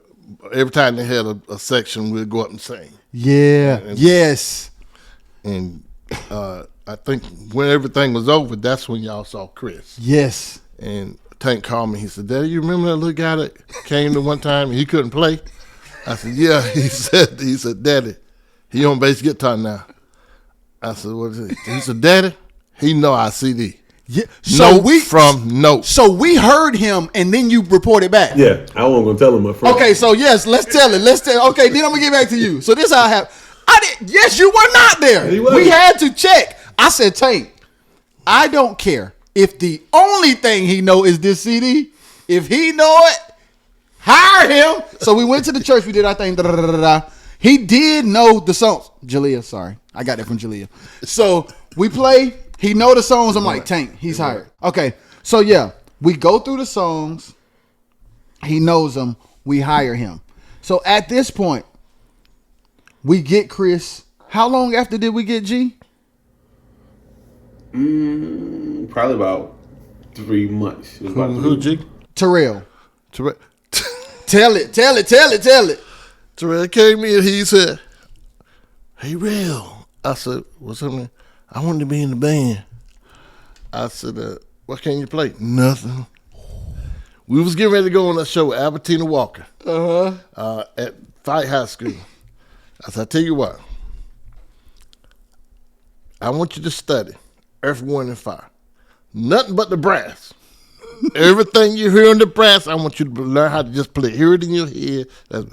Now I'm not I said, "I ain't gonna play it." I said, "But Jamal know how to play it." I said, "He's gonna show you what to play, and I want you to do exactly what he said." I said, "We're gonna put you in the circle." Yes, Lord. Put you in the circle. So wait. We have to, because we have love. I have to explain it because we got guests in here that don't know the story. So I got to tell the story for y'all and love that's sitting over there. Here's the circle. So love, audience. The circle is okay. So Rev, of course, had the typical like church setting with like a little big like stage where you walk up like 3 steps and then you sit. So he had this thing where we should all know the same way he said he knew everybody's part. You should know his part. You should know his part. You should know what he's thinking before he think it. Mm-hmm. So the way we're going to accomplish that, we're not going to sit in a line because you can't see but one person on the other side of you if you're sitting in a line. But if we're sitting in this circle, all y'all can see each other. Right. So every single gesture, facial expression, chord, y'all gonna know. Exactly. So then he says, so then we have this before Terrell. Mm-hmm. So then now we go back. So you say, all right, we're gonna put him in a circle. Terrell knows nothing. He knows nothing. He don't know how to play nothing at all. But he's Bo Peep's son. Bo said, hey, Rev, I got my son. We need to get him off the street. Because it's either this or I don't know what's going to happen to him. So he comes, we teach him, he's there. And then how long before Antonio Hart? Probably about that was like a month and a half. So another month and a half, Antonio Hart comes. I'm blazing by the story so that y'all can see how many young boys it was so that I can ask him the questions about it. Okay, so now y'all, we build the band one person at a time. We build the circle. The full circle is formed, and we're rehearsing and stuff. But here's what I want to ask you. What gave you the patience to, after Tank said what he said, you give him the responsibility, but then you're there with us every time. Why? Well, Tank knew what we know dealing with the young people, and he gonna be there as that leader. But I had the experience on the road. Yes, sir. And I wanted to make sure. Now he got to concentrate on drum.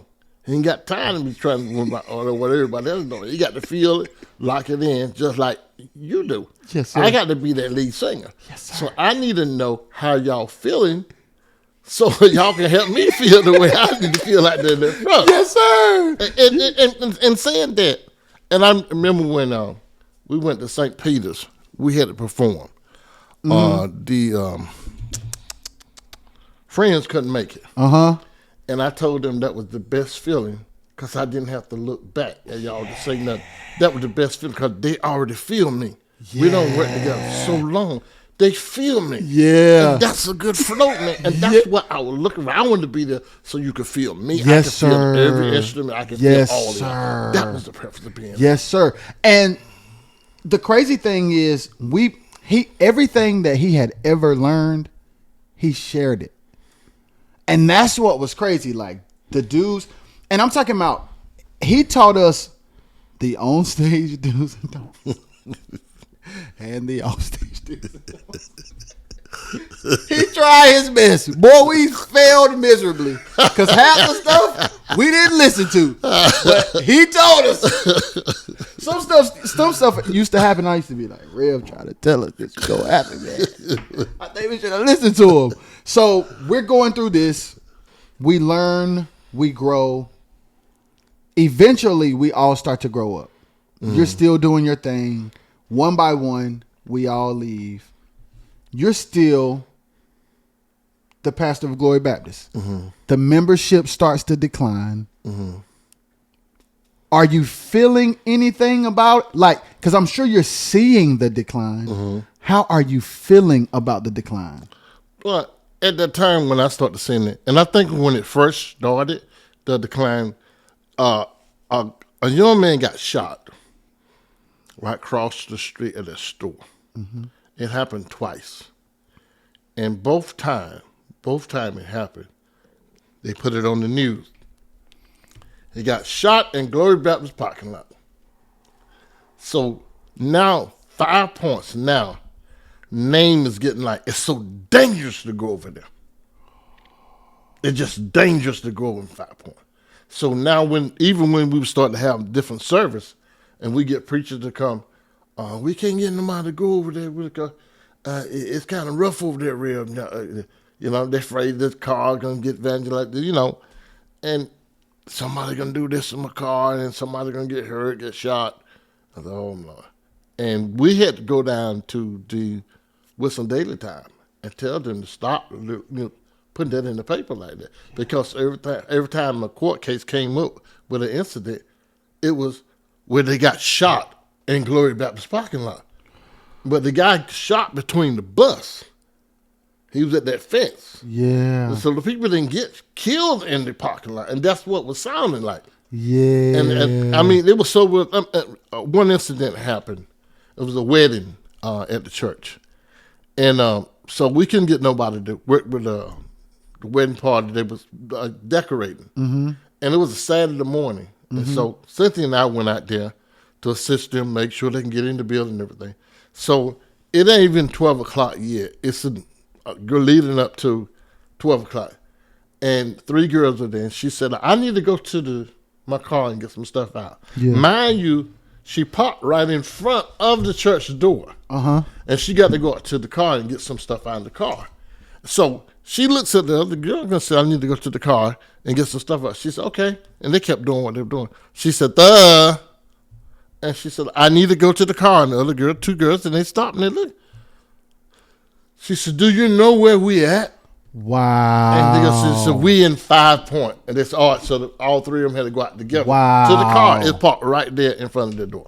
Wow. That's just how bad it got. Yeah. So people are like, hey, we going there. It's too dangerous to go over there. It's too dangerous to go there. You know what I'm saying? And you saw started declining. Yeah. More and more and more. We have night service and nobody's come in. Yeah. Just too dangerous to go over there. And how are you feeling about that? Right now, it kind of bothered me somewhere up in there because I'm like, you go everywhere else. Low key everywhere dangerous. Yeah, I mean, you go everywhere else. They're shooting and killing everywhere else. Yeah. Come on, what's the real reason? Yeah. You know? So, do you think that some people used it's dangerous over there to cover up for the real reason they wanted to leave? Yeah. Mm-hmm. What do you think some of those reasons might have been? But a lot of them they couldn't have their way. Interesting, Rev. They couldn't have their way, and I won't be in it.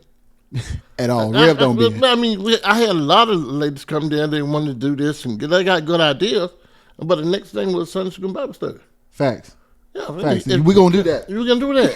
And if you didn't do that, you know what I mean? I did want to cook. And I had one lady, man, she wanted to give me the key to her house, and she fell in love with Tank and Cynthia, and just wanted to cook for us and everything. And, when I bought a recliner just for me at her house, and oh God, she was a certified chef, you know, and she had a restaurant. And every time she come to me, she said, and I want to do this and I want to do that. I said, don't forget Sunday School Bible Study. She want to do all of this and overlook what I'm trying to get you to see. Yes, you need to be in the Sunday School Bible Study. Yeah, man. It's all right, you got all these ideas, but you need to be learning something else. You need to feel us. She didn't want to do it. We had a lot of people leave because of that. Wow. So you're there. This starts to happen. People leaving. They can't have their way. Other people leaving because it's dangerous. Now I'm going to get into the nitty gritty part of the closing chapter of Glory Baptist. Okay. So from the time of the decline to when the chapter closed, you had a transition yourself. Okay. So I want you to explain the transition because I'm sure you were having thoughts and studying and researching before it even became public. Okay. Mm-hmm. So talk me through what the process was like before it became public. And then we'll explain what the thing is. Okay. Remember I told you I've done a lot of study at them. Yeah. I was looking at words. Yes, sir. That I didn't hear preachers say or using. I had a old middle-aged man. Mm-hmm. He had taught seminary, and he was on break. I think it was Chicago somewhere. Mm-hmm. He was on break, and he wound up a new court where I worked at. So when I told him I was getting ready to go into the ministry, he said to me, he said, good. And he said, I said, I'm getting ready to do my sermon. He said, okay, good. He said, can you break down the blood covenant from Genesis to Revelation? I'm in a hole in this church. There ain't nobody never talking about no blood covenant.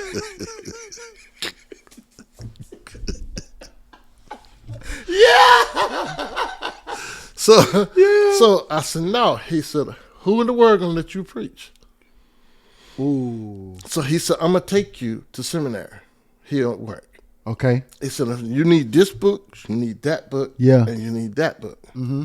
And one of the main things he said, he wrote it down.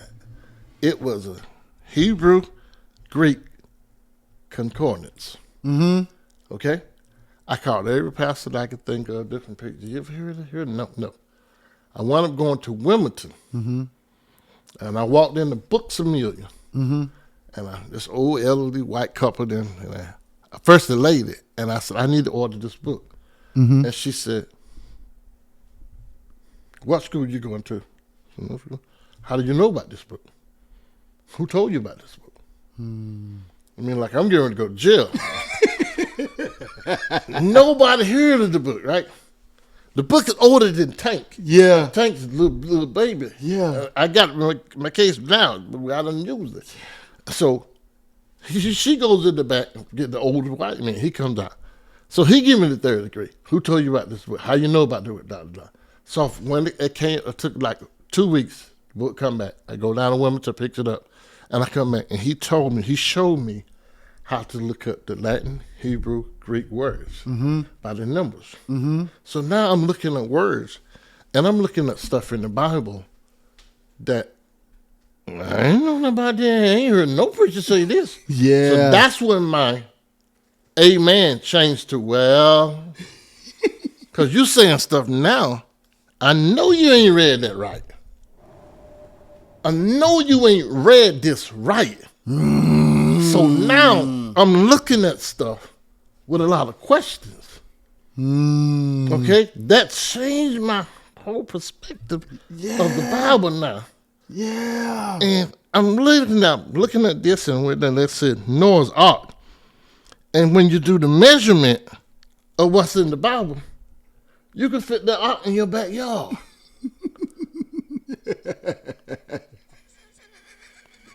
Pull out the measurement next time you get it. Brother Max, if you ain't got nothing to do. Yeah. I mean, and just stuff that I'm reading, I'm looking at, it just ain't adding up. So now I got all the questions. I'm preaching, man, but it still was a lot of questions because now I'm learning new words and I'm asking folks about stuff.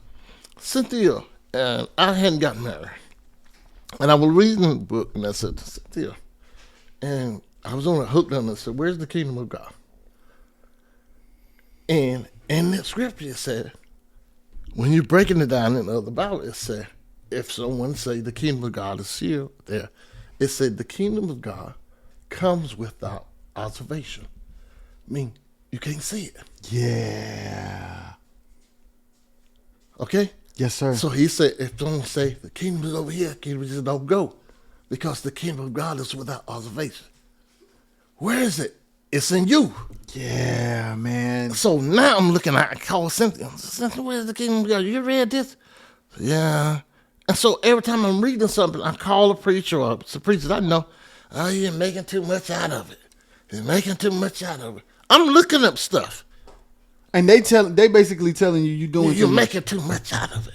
Wow. And now I'm getting upset because a lot of stuff now. So I start winging off and doing what I do. So Ridgecrest thing, I was going, starting Glory Baptist. I was going to Ridgecrest. So I'm looking at all the professors, different things they say, going to seminary. Yeah. And all that. I got in Glory Baptist because the liaison, white guy said, they introduced me to take over the church. Yeah. When Jerry Butler left. Yeah. He said, Ricky Daughtridge, married to Cynthia. He got a son, Tank. Ricky graduated from Charlotte University and da-da-da-da-da. And you got like 6 or 7 white brothers sitting here and me and the secretary, we're on the black. I raised my hand. I don't even know how to get to Charlotte University. Yeah. Well, you're so expound on the word and da-da-da-da-da. Wow. I just don't know how that got in my notes. I know how you get in there because you said that every Sunday wanted me to say something wrong. But now I'm using words, I'm saying words that you didn't think I should know about. And you don't even know the words. So now he want to criticize my preaching anyhow. So now it's a lot of stuff I'm reading and I'm studying, I'm looking at this. I'm not getting no answers. Yes, sir. So now I go to Tank Ever to go to college. Mm-hmm. Tank to college. And Terry Robinson is just Smokey Robinson's son. Mm-hmm. We went there, went to his brother Miguel Nunez. We all out there hanging, and we just laughed. So we get back to the house, and one of the guys there, he had a video. He told Tank to pick out some videos. He told Cynthia to pick out videos. He said, I got some videos. And he said, this one is for you. I looked at it, put it aside, get home, pick it up, you got to pick it up. I finally picked it up, stuck it in. It said, name up was Hidden Colors. Ooh-wee. Hidden Colors. Now they got Hidden Colors 2, 3, 4, and 5. Yes, sir. So I'm looking at this stuff. Uh-huh. I'm looking at us, who we are. Yes, sir. Where we came from. Mm-hmm. What they did to us. Mm-hmm. How do we get the mentality that we have? Yes, sir. And now I'm going on another journey now. Yeah. Because right now I'm like, dang, who am I? I preach this. Yeah. Now I'm researching that. Yeah. Something is not adding up. Yeah.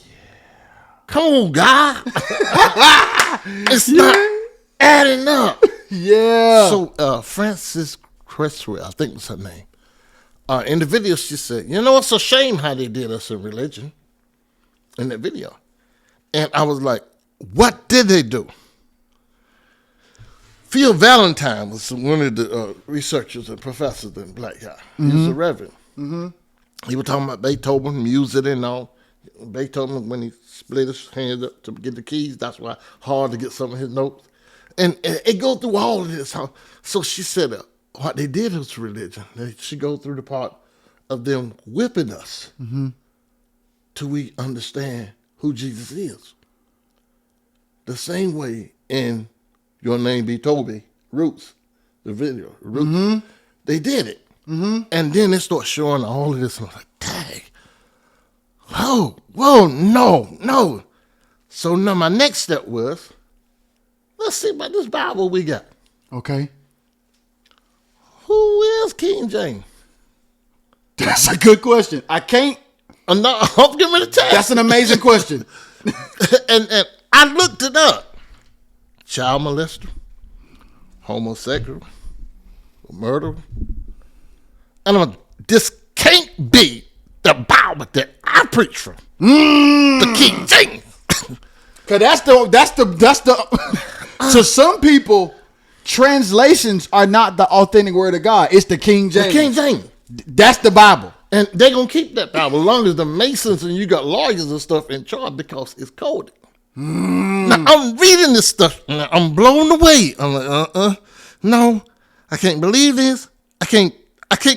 I'll start right here. So are you, I know you are, but I'm going to ask for you to answer it. Are you struggling within yourself? No. So at this point. At that point, I was. Yes, at that point, what was the conflict? Well, because I'm saying one thing in the pulpit, but my research is saying something else. So now I'm going days, night, not sleeping, eyes getting black, and I just can't sleep now because I got to know truth. Yes, I just want to know facts, truth. Don't go telling me this and that. I want to know who King James. I want to know how he get the right. Who, you read them names. Who in the heck are these people? I don't know who. I know Juwan. I know you. But if you write a book, I can read it. But who are these people? We talking about, hey, King, it's in that King James. Who in the heck is King James? You don't know who he is. So now here I am. One night I just couldn't sleep. And I'm now don't care what nobody say. I got to find out some more. I gets in the car. I fill it up. And I stumped the pedal to the metal. I hit 95. Yes, sir. And the last thing I remember, my speed number said 110. I'm flying just like this, crying. Tears, I'm just crying. Why are you crying? Because now my whole thing of all those years is changing. It's changing what I've been taught all my life. It's changing. So where do I go from here? How do I deal with this? I got to the part during the revival, and I was reading a study on the name of Jesus. I called a friend of mine, I know he was from another country. I said, I want to ask you something. I said, call me. He said, what is it, Daughtridge? Come on by. And I said, I got a question. He said, what is it? I said, when I pray, do I have to say in Jesus' name? He said, I see you be study. I see you be study. And he said, let me ask you a question. I said, you have siblings? I said, yes. He said, your father and mother live? I said, yes. He said, when you want to talk to your father, do you need their permission to talk to your father? I said, no. He said, okay. Jesus is not the father. Right. You talk to the father straight now that you're family. Don't need no permission from Jesus. So we are so to pray to God. Why? So now I'm asking honest questions to know. Why do we say in Jesus' name? Because that's what we was taught. And the scripture said, when he said, no one come to the Father Except through by me. me. Yes. Yeah. So the only way to get to God from what we've been taught is through Jesus. That's what we was taught. So then you research and you're finding out, are you finding out that you can talk to God without having to go through Jesus? Oh, yes. Okay. And the reason why, because I found that God is in you. Remember I said what I do, the kingdom of God is in you. So Rev, you are flipping everything. So at this point, are you still preaching? Like, are you still pastoring Glory Baptist at this point? Well, Glory Baptist no longer exists. By the time you ask the man, Glory Baptist no longer exists. So no. I'm the Glory Baptist, but still a Glory Baptist. Yes. I was doing revival. Yes. Doing wedding. Nobody didn't know what I was going through. Yes. Okay. At that night, that ride. Yes. I came home and Cynthia was getting ready to go to work. And she said to me, she said, Ricky, what's wrong with you? Because I'm upstairs, books everywhere, library, I'm calling. She said, what's wrong with you? You're not sleeping. You're not going to bed. And she said, Ricky, what's wrong? I said, Cynthia, I just want to know truth. Woo! And she said, you got the truth. What up, y'all? I'm Rajay, and I want to say first, thank y'all for the support, thank y'all for the love, and thank y'all for watching and listening to this podcast. We really don't take it for granted. Hey, if y'all want to continue to support us by spending y'all money, I got a way for y'all to do that. Y'all go to rajxshaw.com and pick up that Make It Happen hoodie today. Life be crazy, but we still got to do what? Make it happen. Gang. I said, what truth? She said, you got the Bible. I said, that ain't good enough. Whoa! She looked at me like this. I said, listen, I'm not crazy. I'm not demon possessed, but this is what I want you to do. I want you to go look up and find out who King James. So you, instead of responding to her in a way to cause controversy, you just gave her an assignment. Exactly. She said she wouldn't look at that. I said, when you finish that, look up King James, where it come from, da. She called me from work that second day. She said, is this true? We never asked the question who was King James.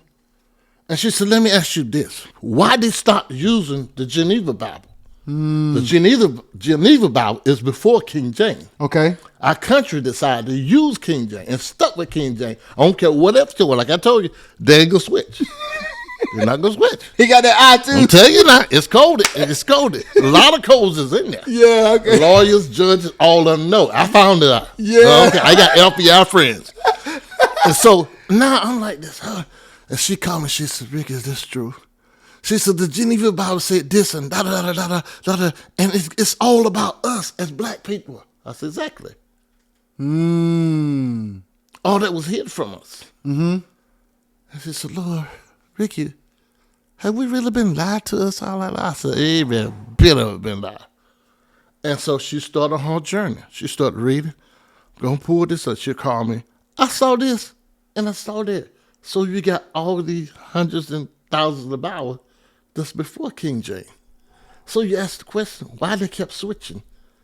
So you could go back and find mistakes in the Bible, and they say, it's the word of God. It's the word of God. Infallible word of God. Exactly. To be exact. That's the term that's used. But see, here's the thing. Let me ask you this. Now, and I use this when I'm talking to people and I'm trying to make sense to them, right? Yes, sir. Okay. Let's say you saved. Yes, sir. And I'm not saved. Yes, sir. Okay, let's use them. You wake up one morning, you go to work, Nash Street every day. You know your way to work. That's where you go. I go the same route. You saved, I'm not saved. Same way, every day. Okay? He's setting it up pretty too. Setting it up every day. So one morning you get up. Yes, baby, something said, don't go that route. I gotta cut through there and look at something. I want to check this out. And you go down another route. I get up, same feeling. I go another route. 10 minutes later, you hear the earthquake right in the middle of Nash Street. And a lot of people went down in the hole. And you time and said, if I'd have went that way, I'd have been in the hole. I done the same thing. Who led you not to go that route? You being saved would say, Lord, hallelujah, the Holy Ghost led me not to go that way. But I ain't saved. Who led me? Yes, sir. That same intuition that you had, I got it. You call it the Holy Ghost. I say intuition. Yeah. Okay? Yes, sir. Now, see, when you go to read the study and get deep into it, I have to use scripture to people that talk to me. There's a scripture, I want to say Luke, where the scribes and the Pharisees were trying to kill Jesus. And they said, we're not to destroy you because of the miracles and the sign that you've done. We're out to destroy you because you made yourself equal with God. I and the Father's one. That's what he said. So Jesus did not quote. He said, does not the scripture say, and he quote from Psalms, that we all are God's? First thing the Christians say, yeah, small g. Who in the heck told you it was a small g? Because you saw the small g. Jesus said about no small g. He said you were God. Because at the end of the day, if we really break down a capital letter or a lowercase letter, like that's stuff we made up for real. Exactly. Letters being lowercase or uppercase or whatever, we made that stuff up. So I can understand why you would ask the question, what's the difference in the G? The difference in the G for us, babe, you help me out, is the big G would mean supreme, and then little g would mean like regular people. And are you saying that don't matter? It don't matter. That's not his said. He said we all are gods. That's not the scripture say. That's the key word. The scripture said we all are gods. Yes, sir. Now here's the thing. Who was he talking to? They already set murder in their heart to kill him. And he's not telling them they gods. Yeah, man. You got to read it. It's in there. It's in there. Sir. I done read it hundreds of times. Yes, sir. So you got to look at how they word it. So you can go in there and find out stuff that was in the other Bibles that's not in there.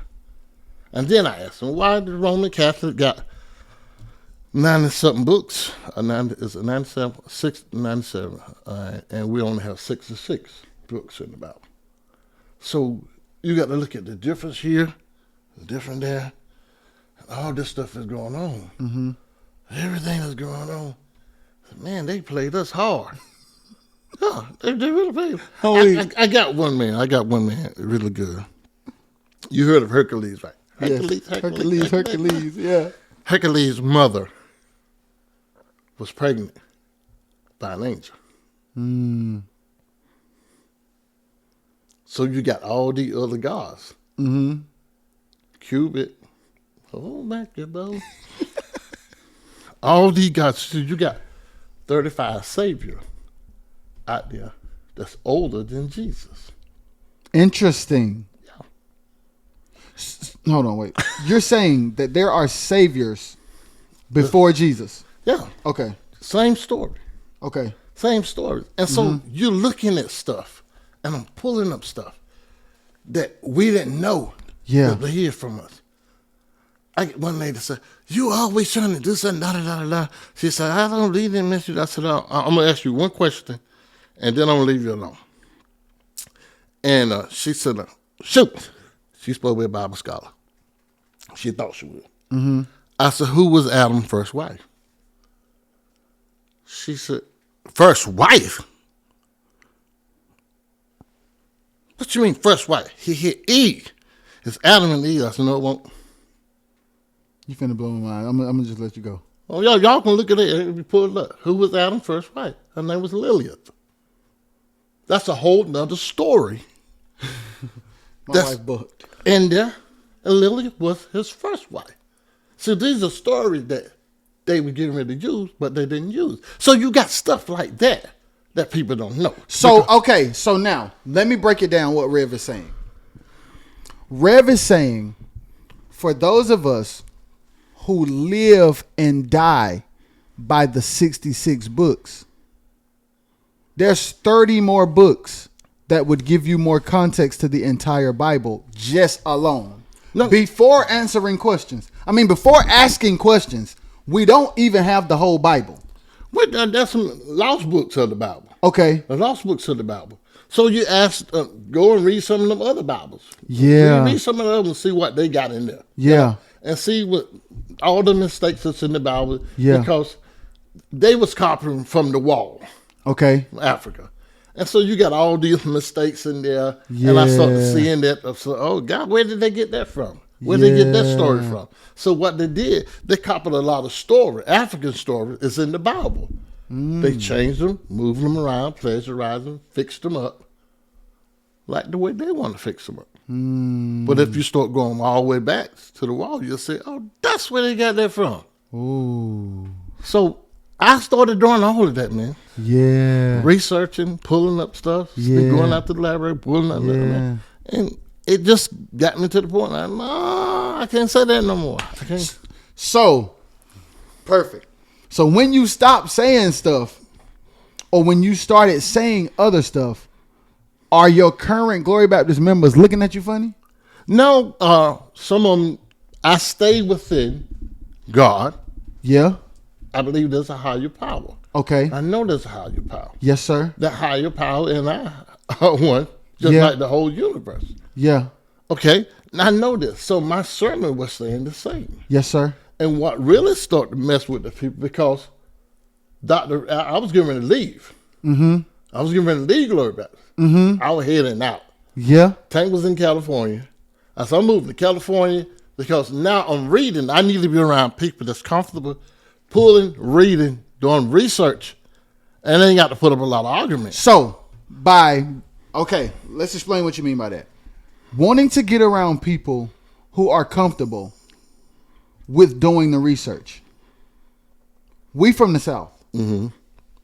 I don't know if we're part of the Bible Belt or not, because I don't really know what states and cities but I do know how we are. Mm-hmm. Are you implying that with everything that you have researched, you live in a region where people aren't open-minded enough to at least ask the questions? Exactly. They ain't gonna ask. They ain't gonna ask who is it, King James. Yeah.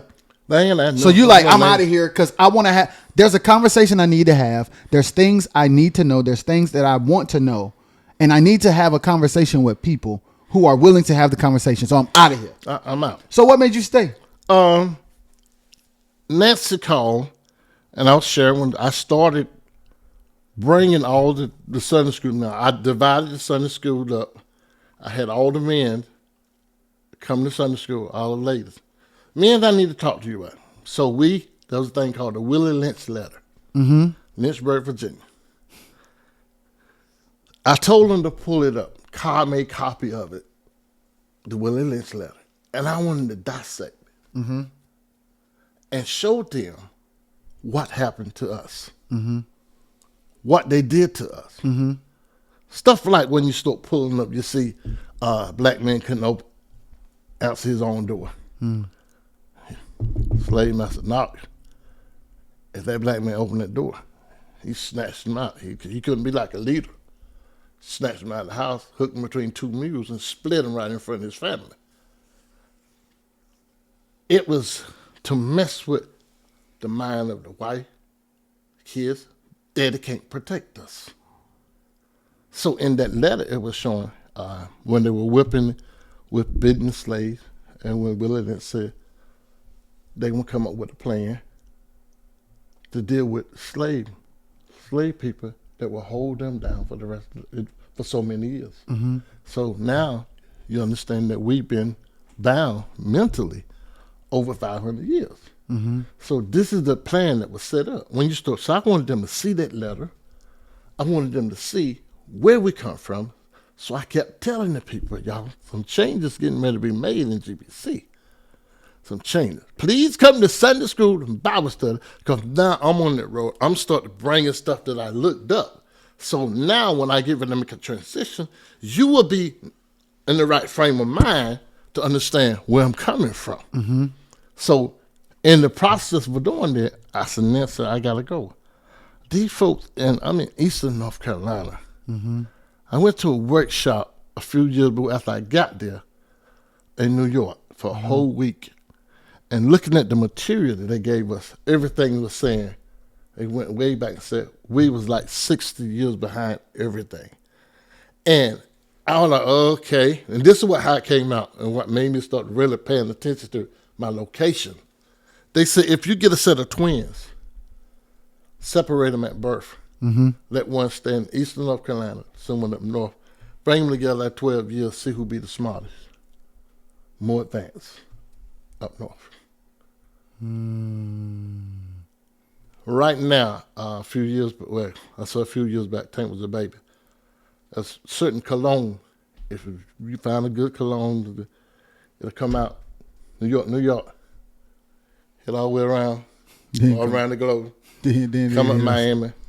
Miami's a little New York. And then come on the East Coast. Yeah. Clothing and everything. Yeah. And so a certain type of cologne, I would call my cousin, go over to New York and get that for me. So they get it before it hit out. Because it was always the end here. So Nancy said, reach out to somebody. I said, I don't know I need to reach out to. She went online and found Dr. Jeff Brown out of Charlotte, North Carolina. I called him. And I said, look, man, I'm reading. I've done research. I'm a pastor, something about the pastor. And right now, man, I'm ready to step down. He said, you sound like Dr. Ray Hagan. Dr. Ray Hagan was the next coachee, next bishop. His daddy was top. Rolls Royce and all that. And when he said it, his stories, and I shared it with you sometimes, about the resurrection. And you never heard of one resurrection, and that was of Jesus. But they got other resurrections. Africa, about thousands of years before Jesus came. So you got to look at that. Yeah. All this stuff you're reading and you're researching. And so I told him, I said, looking at that what they call it, the spink in Africa, with the lion head, the lion body, and the face, that's 150,000 years old. Who built it? Now, I asked one pastor, it's 150,000 years old, somebody built it. According to your Bible. 2,000. According to your Bible. 2,000. Adam, up to this day right now, would be just a little over 6,000 years old. Okay. So if he's just a little over 6,000 years old now, and they got tombstone in Africa, 150, 250, 350,000 years old, how he going to be the first man? Yeah. Didn't add up. That's a lot. It didn't add up. That is a very tough logical question. Yeah, it didn't add up, Jamal. I'm telling you, it didn't add up. A lot of stuff just was not adding up. Yeah. So I want to ask you this. At this point, you start the research, you meet Ray, some people are still sticking with you. Do you care how people feel about this new journey? Yes, because I wanted them to understand. I wanted the eyes to come open. So I would share with this one and that with certain people.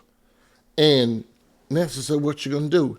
I said, well, I'm going to try to tough it out. So she said, I'm going to reach out.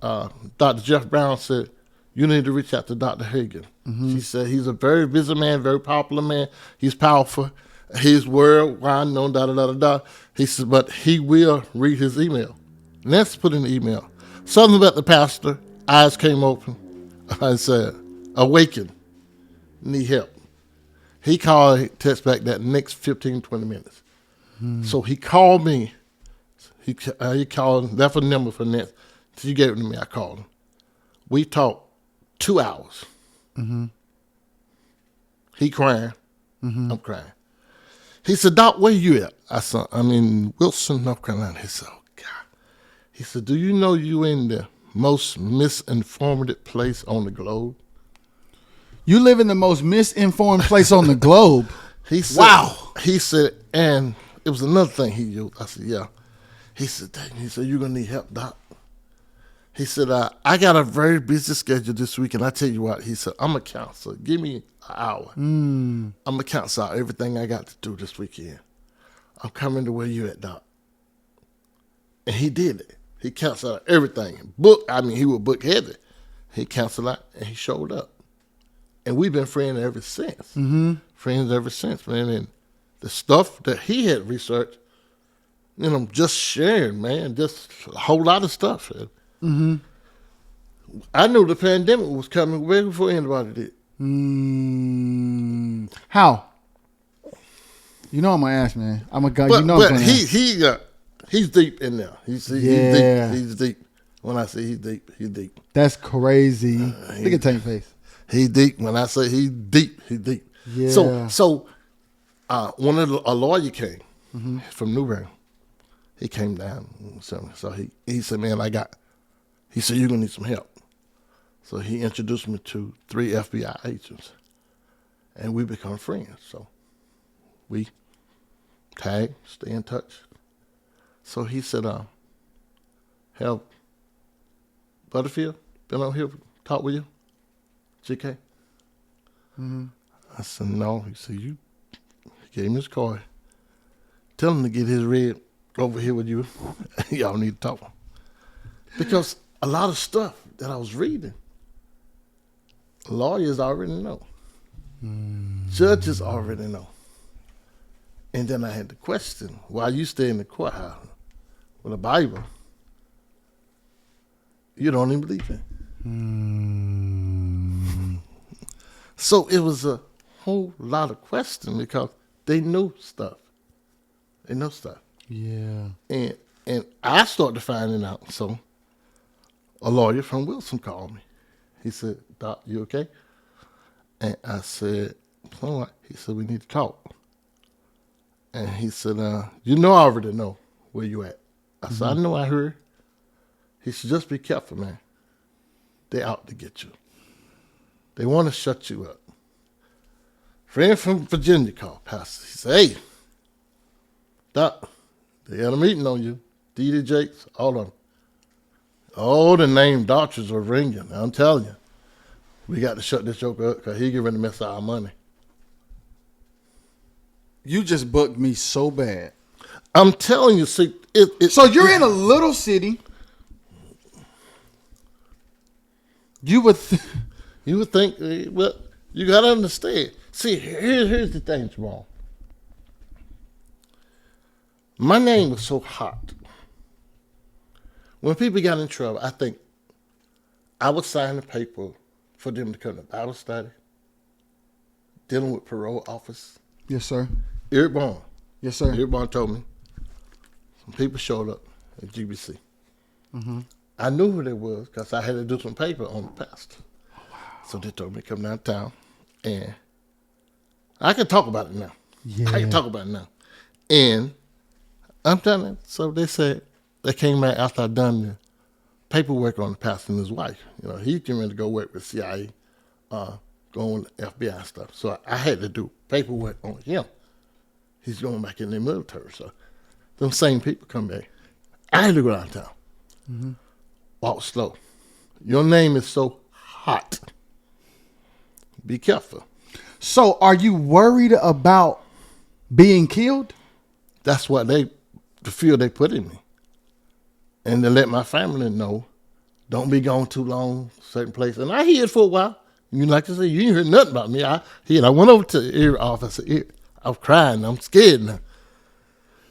And I can't count how many times I signed paper for parole office for this one. The little man you're working would tell you. He was one of them. I had to fuss him out. We could talk about it now. Yeah. Because I was between his parole office. And I had to keep him on that journey. If he got out of line, the parole office called me. So every time he told me, Surreal, you really have to be careful. I don't care who comes down to this jailhouse in Wilson. The first name they're going to say, call Pastor Daughtridge. So here's the thing about it. Whether it's from the Supreme Angels or the church with your dad or Glory Baptist early days or now, you're a very influential person who's going through life where you're being led to do this thing or do this thing or do this thing. And then you get to this point where you're still studying, you're still growing, you're still trying to serve people. And now because of your curiosity,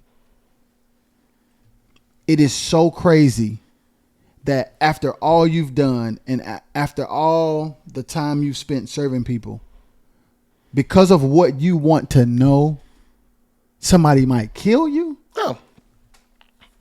And when he told me, he said, man, before they give up on their tradition, they will kill you. This is a lawyer telling me, he said, be careful, man. Just be careful. Before they give up on their tradition, they will kill you. Yeah, and I'm like, I know.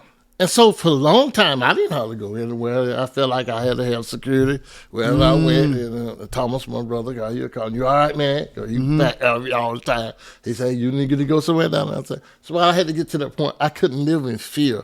Yeah. Pastor called me from the conference in, where they go to every year in Virginia. What's the conference in Virginia, Tank? Where all the pastors go. On the other side of Portsmouth. When they called me, he said, hey, Doc. He said, I know you, man. I know you. They ought to shut you up, man. They ought to shut you up. I said, okay. And he said, one of the pastors said, we need to get back to our ways as Africa. Mm-hmm. And so when they got, so you better call Daughtridge. He already there. And he said, I just left the meeting, man. I come down to the hotel room to call you. Mm-hmm. He said, so you might be getting a phone call. They got a lot of questions. I said, I ain't scared. Ask me. I said, my thing is now, I want my people to arrive the way we need to be. Mm-hmm. Come out of all that, stuff that hidden from us to keep us down. So you're at the point now where it sounds like your mission hasn't changed. No. It sounds like the same mission from wanting to build Glory Baptist and not having preacher friends. It's about serving and people growing and people becoming better, especially the people of the black community. It's just shifted because now you got questions that need answers. But I still want to serve. My calling, my mission is to serve. And you're at a place now where, number one, I didn't know there was death threats though, Rev. That's kind of heavy. Tank, I didn't know it was death threats though. I mean, I know it got bad. I know it got bad. I know it was bad. But I didn't know it was death threats. The guy, one of the leaders in Wilson said, you better be careful where you walk, man. And you know they out to get you. Man, you think I'm going to stay shut up in my house worrying about somebody getting me now? So, when did you decide, you know what? I ain't about to stay shut up in the house no more. I think we was talking, Dr. Ray Hagan and I was talking on the phone. And I was telling him that, the threats and everything. My attorney in New Bern, he would call me, check on me. And I told him, he said, well, do what you need to do, Doc. But we just say, be careful. Because they really want you to shut up. Mm-hmm. A few months ago, Clifford Dollar came and told them folks to throw away all them tapes about their tithing. Yeah, I saw that. Yeah, I definitely saw that. Well, we bucking shots so bad. Rev is in here rocking the room side to side. But see, if I'd have said that, yes, sir. if I'd have said that, man, see, I don't have the name like they don't Yeah. think I have, you know. But I can say a lot of stuff, you know. Yeah. But I just stay low key. Yeah. I stay low key, and my Yeah. attorney would say, "Stay low, stay low." Yeah. So now, today, present day, where are you in your journey and how do you feel? Well, we have an organization. I already got my paper and everything lined up. It's AAA, African Awareness Assembly. Okay. And we was meeting at the hotel until the pandemic hit. Okay. So my thing is now teaching people about Africa, who we are, who you are. Mm-hmm. And once you start to learning who you are, way down, Yes, sir. not what everybody else saying. Learning how to meditate. Go deep down. Find out who you are. Spend some time with self. Yes, And you'll find out that self and God are going to come out together. Wow. And you'll find it out, you know. And you'll find out you weren't born in no sin and shaped in iniquity. I mean, you'll find out when you were born, everything you needed was inside of you. You were born with God. But they told us we was not born with God. And that's the thing that got me. They said you got to seek God. And you see, you much younger than we. When I was coming up, everybody in coming up, when I come up, had that blonde eye, blue eye. They did. Over And that with couch. the brown paint around it, like the Good Times painting. Everybody had that. And that was the reason why they had him to paint it that way.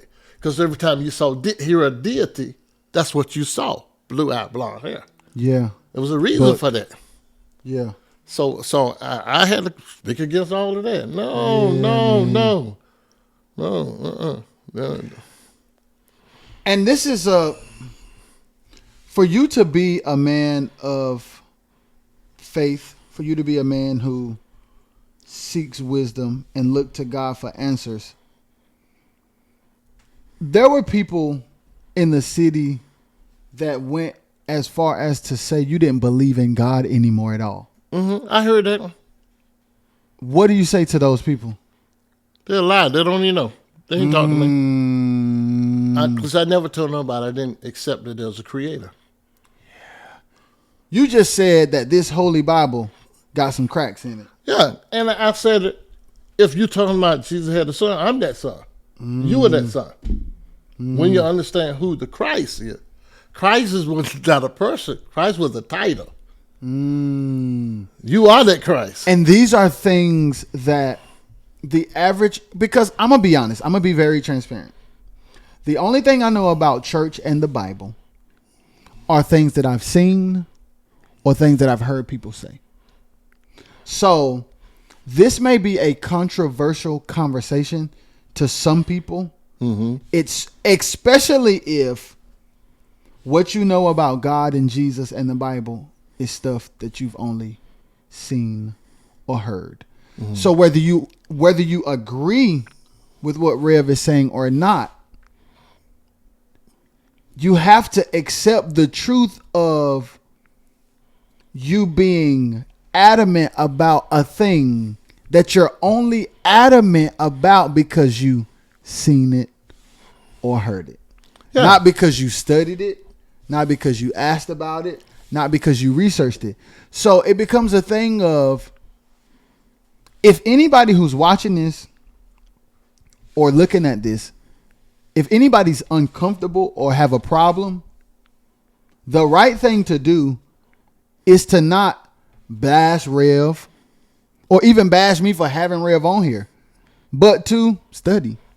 Research. Because you can prove everything Rev is saying to be true or false by studying. And that's all you've been saying to people. I'm not trying to make you stop believing in Jesus. I'm not trying to make you blaspheme the Holy Ghost. I'm not trying to sway your religion. I'm saying that I had questions that the Bible couldn't answer and the people around me couldn't answer. I researched it. I started to find these answers, and I think it would help my people to share these answers. Okay. But you rocking the boat, Rev. Man. You can't rock the boat like that, man. See, I'm like this. In the scripture said, the truth, you shall know the truth, and the truth shall make you free. Yes, sir. Okay? Truth heal. Yes, sir. Truth deliver. Yes, sir. Truth breaks off the shackles. Yes, sir. And once you start really getting truth and facts, you can care less what people say. Why facts? Why not faith? That's because at the end, faith changes. Facts. You can believe one way. Somebody tell you something, you start believing another. If you go straight to the facts, you get the facts. You know. That's heavy. I got facts. If I got facts, I really don't need the faith. That Rev, you are black. Rev, you gonna burn in hell, Rev. That's what some people gonna say. Mm-hmm. You just said you don't need faith. If I got facts. Why not? If I got $20 in my pocket, I don't have to believe. I ain't got to believe I got it in there. Yeah. I got it. I don't have to wonder how I'm gonna eat. Yeah, exactly. I don't need no faith. I got it. Okay, so now I'm about to challenge you. Okay. I'm about to challenge you. Okay. I'm gonna take you back to your early days. Mm-hmm. If you got $20 in your pocket, you don't have to have faith about it. So how do you explain your experience where the lights cut off? You look to God, you said, God, you was gonna make a way. The lights come back on. Okay. What's that? The God is still in me. At that time, I was looking for a deity outside of me. I didn't understand me. He was already in there. So how the lights come on in? At that time, when the light was turned on, I believed it. My experience is not false. It's not false. Yes, sir. I have experienced a whole lot of things. And you're going to only believe in a certain way where you were taught. Mm-hmm. I don't care when you start dreaming, you could dream a lie because that's what's in your head. Yeah, but it still feel real when you sleep, though. Exactly. Low key, it do feel real. I ain't gonna lie. it could be just somebody could tell you a lie, and you could just go right and start believing that lie, and you would dream on that lie. Until that lie is just real. Because you dreamed it. Yo, okay, yeah. And because that's all you know. Yes. So now that you have learned what you've learned, what is your relationship like with God now? I tell people that I am that God. But that's not right, Rev. Because that's what people will say. People will say okay, here we go.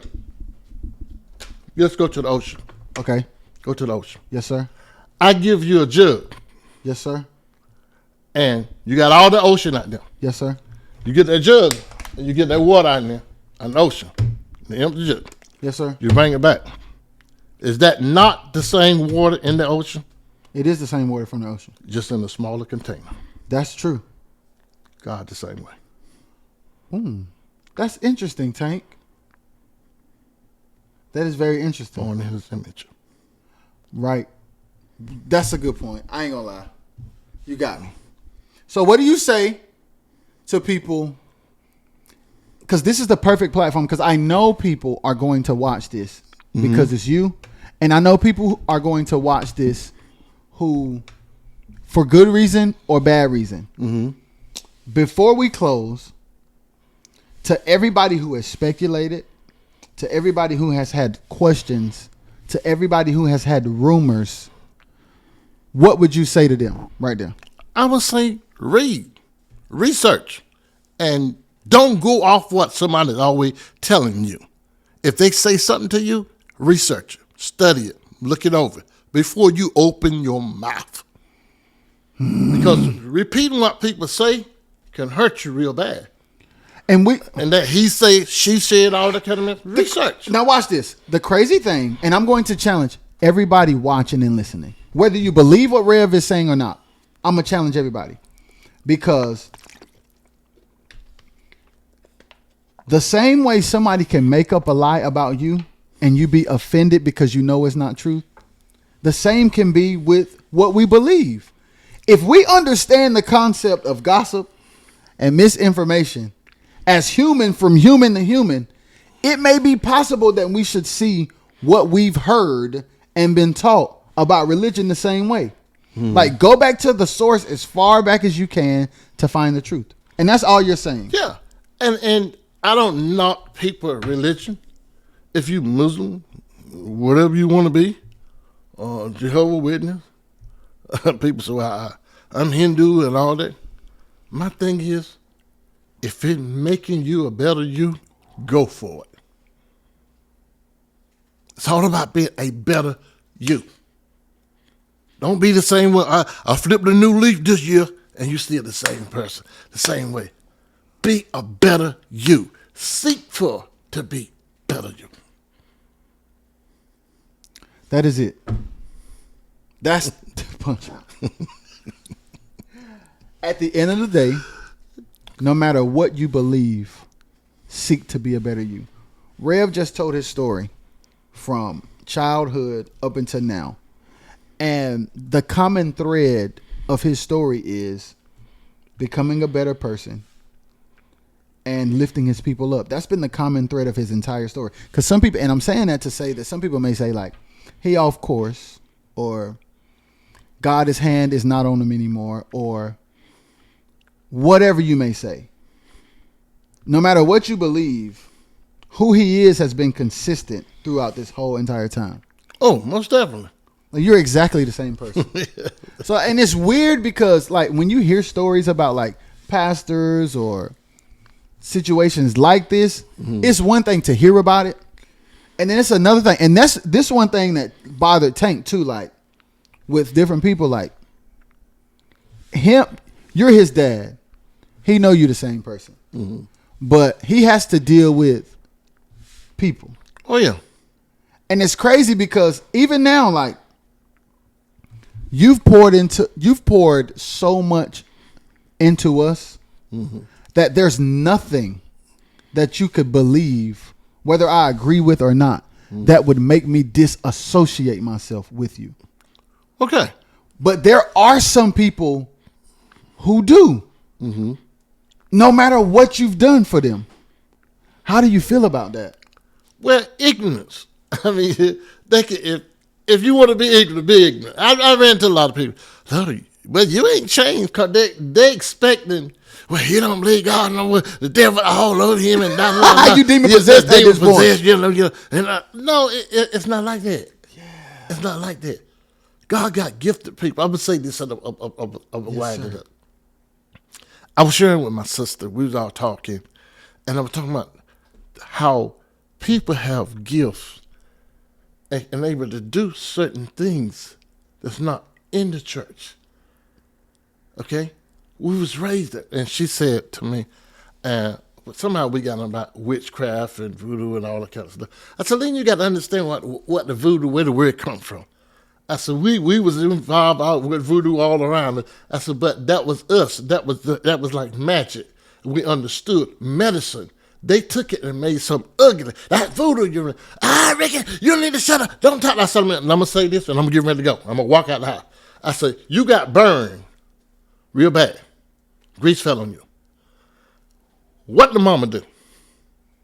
Mama took you to a lady. And what that lady do? She taught the fire out of it. She was not in church. That actually happened? Yes. She taught with it, and Billy Poe can do it. They got people can talk the fire out of it. It's a gift. It's like magic. And we had all that passed down to us from Africa. A lot of stuff, powerful stuff. Herbs and being able to do powerful stuff.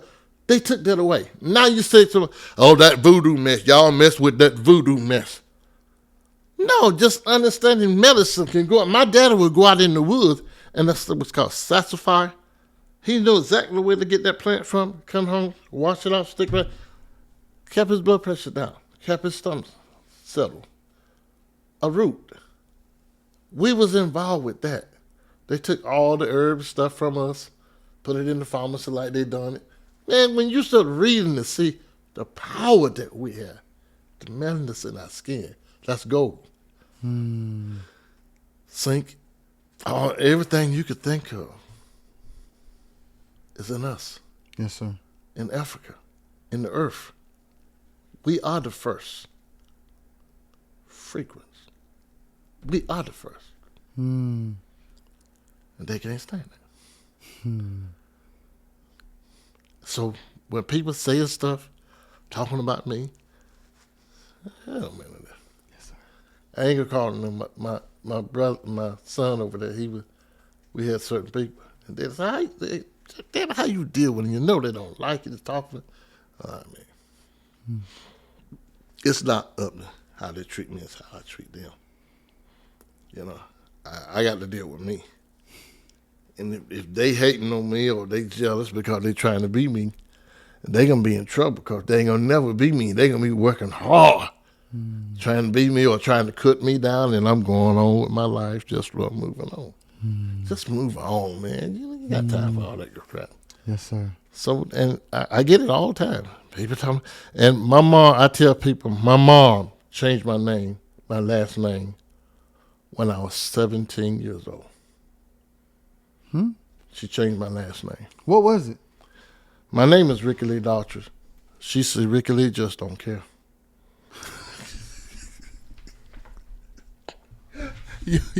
So as something happened, and they were like, da, da, da, da.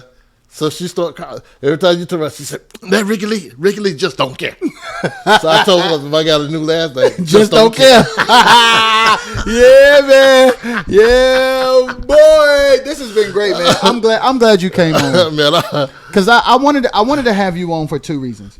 I wanted to have you on to have the conversation about your musical journey. And then I wanted to have a conversation about your spiritual journey because I know people are going to watch. And I'm glad I was able to talk to you today so you could shed some light on how you're thinking and why you did what you did and your journey before that. Oh, man. So this has been crazy. Hey, man. Look, my journey has been really good. Yeah. Spiritually, I'm doing good. Yeah. Right now, I'm feeling better than I felt. Woo! Woo! Let's go, man. So I appreciate the opportunity, yes, sir. man. Yes, sir. And I'm proud of you. Thank you. I want to say that for I'm proud yes, of sir. you, man. Thank you. I talk about you guys all the time. Yes, sir. Man, I see your show. I'm like, dang, man. It's like, I know biological. Yeah, but you're still my son. Yes, sir. Yes, sir. That's how it goes, man. Yes, sir. You're doing an awesome job. Thank your you. wife. Thank you. Your staff. Yes, y'all sir. doing good, man. Thank Keep you, it up, man. Yes, Keep it up. sir. Anything I can do, come along and help, encourage somebody. Hey, look, call me, man. Yes, sir. I Call will. Me, Yes, sir. I'm rocking my in and out a lot. Yes, sir. But anything Yes, I sir. can do to help you out now. I got you. All right. All right. So thank y'all for watching and thank y'all for listening. Peace.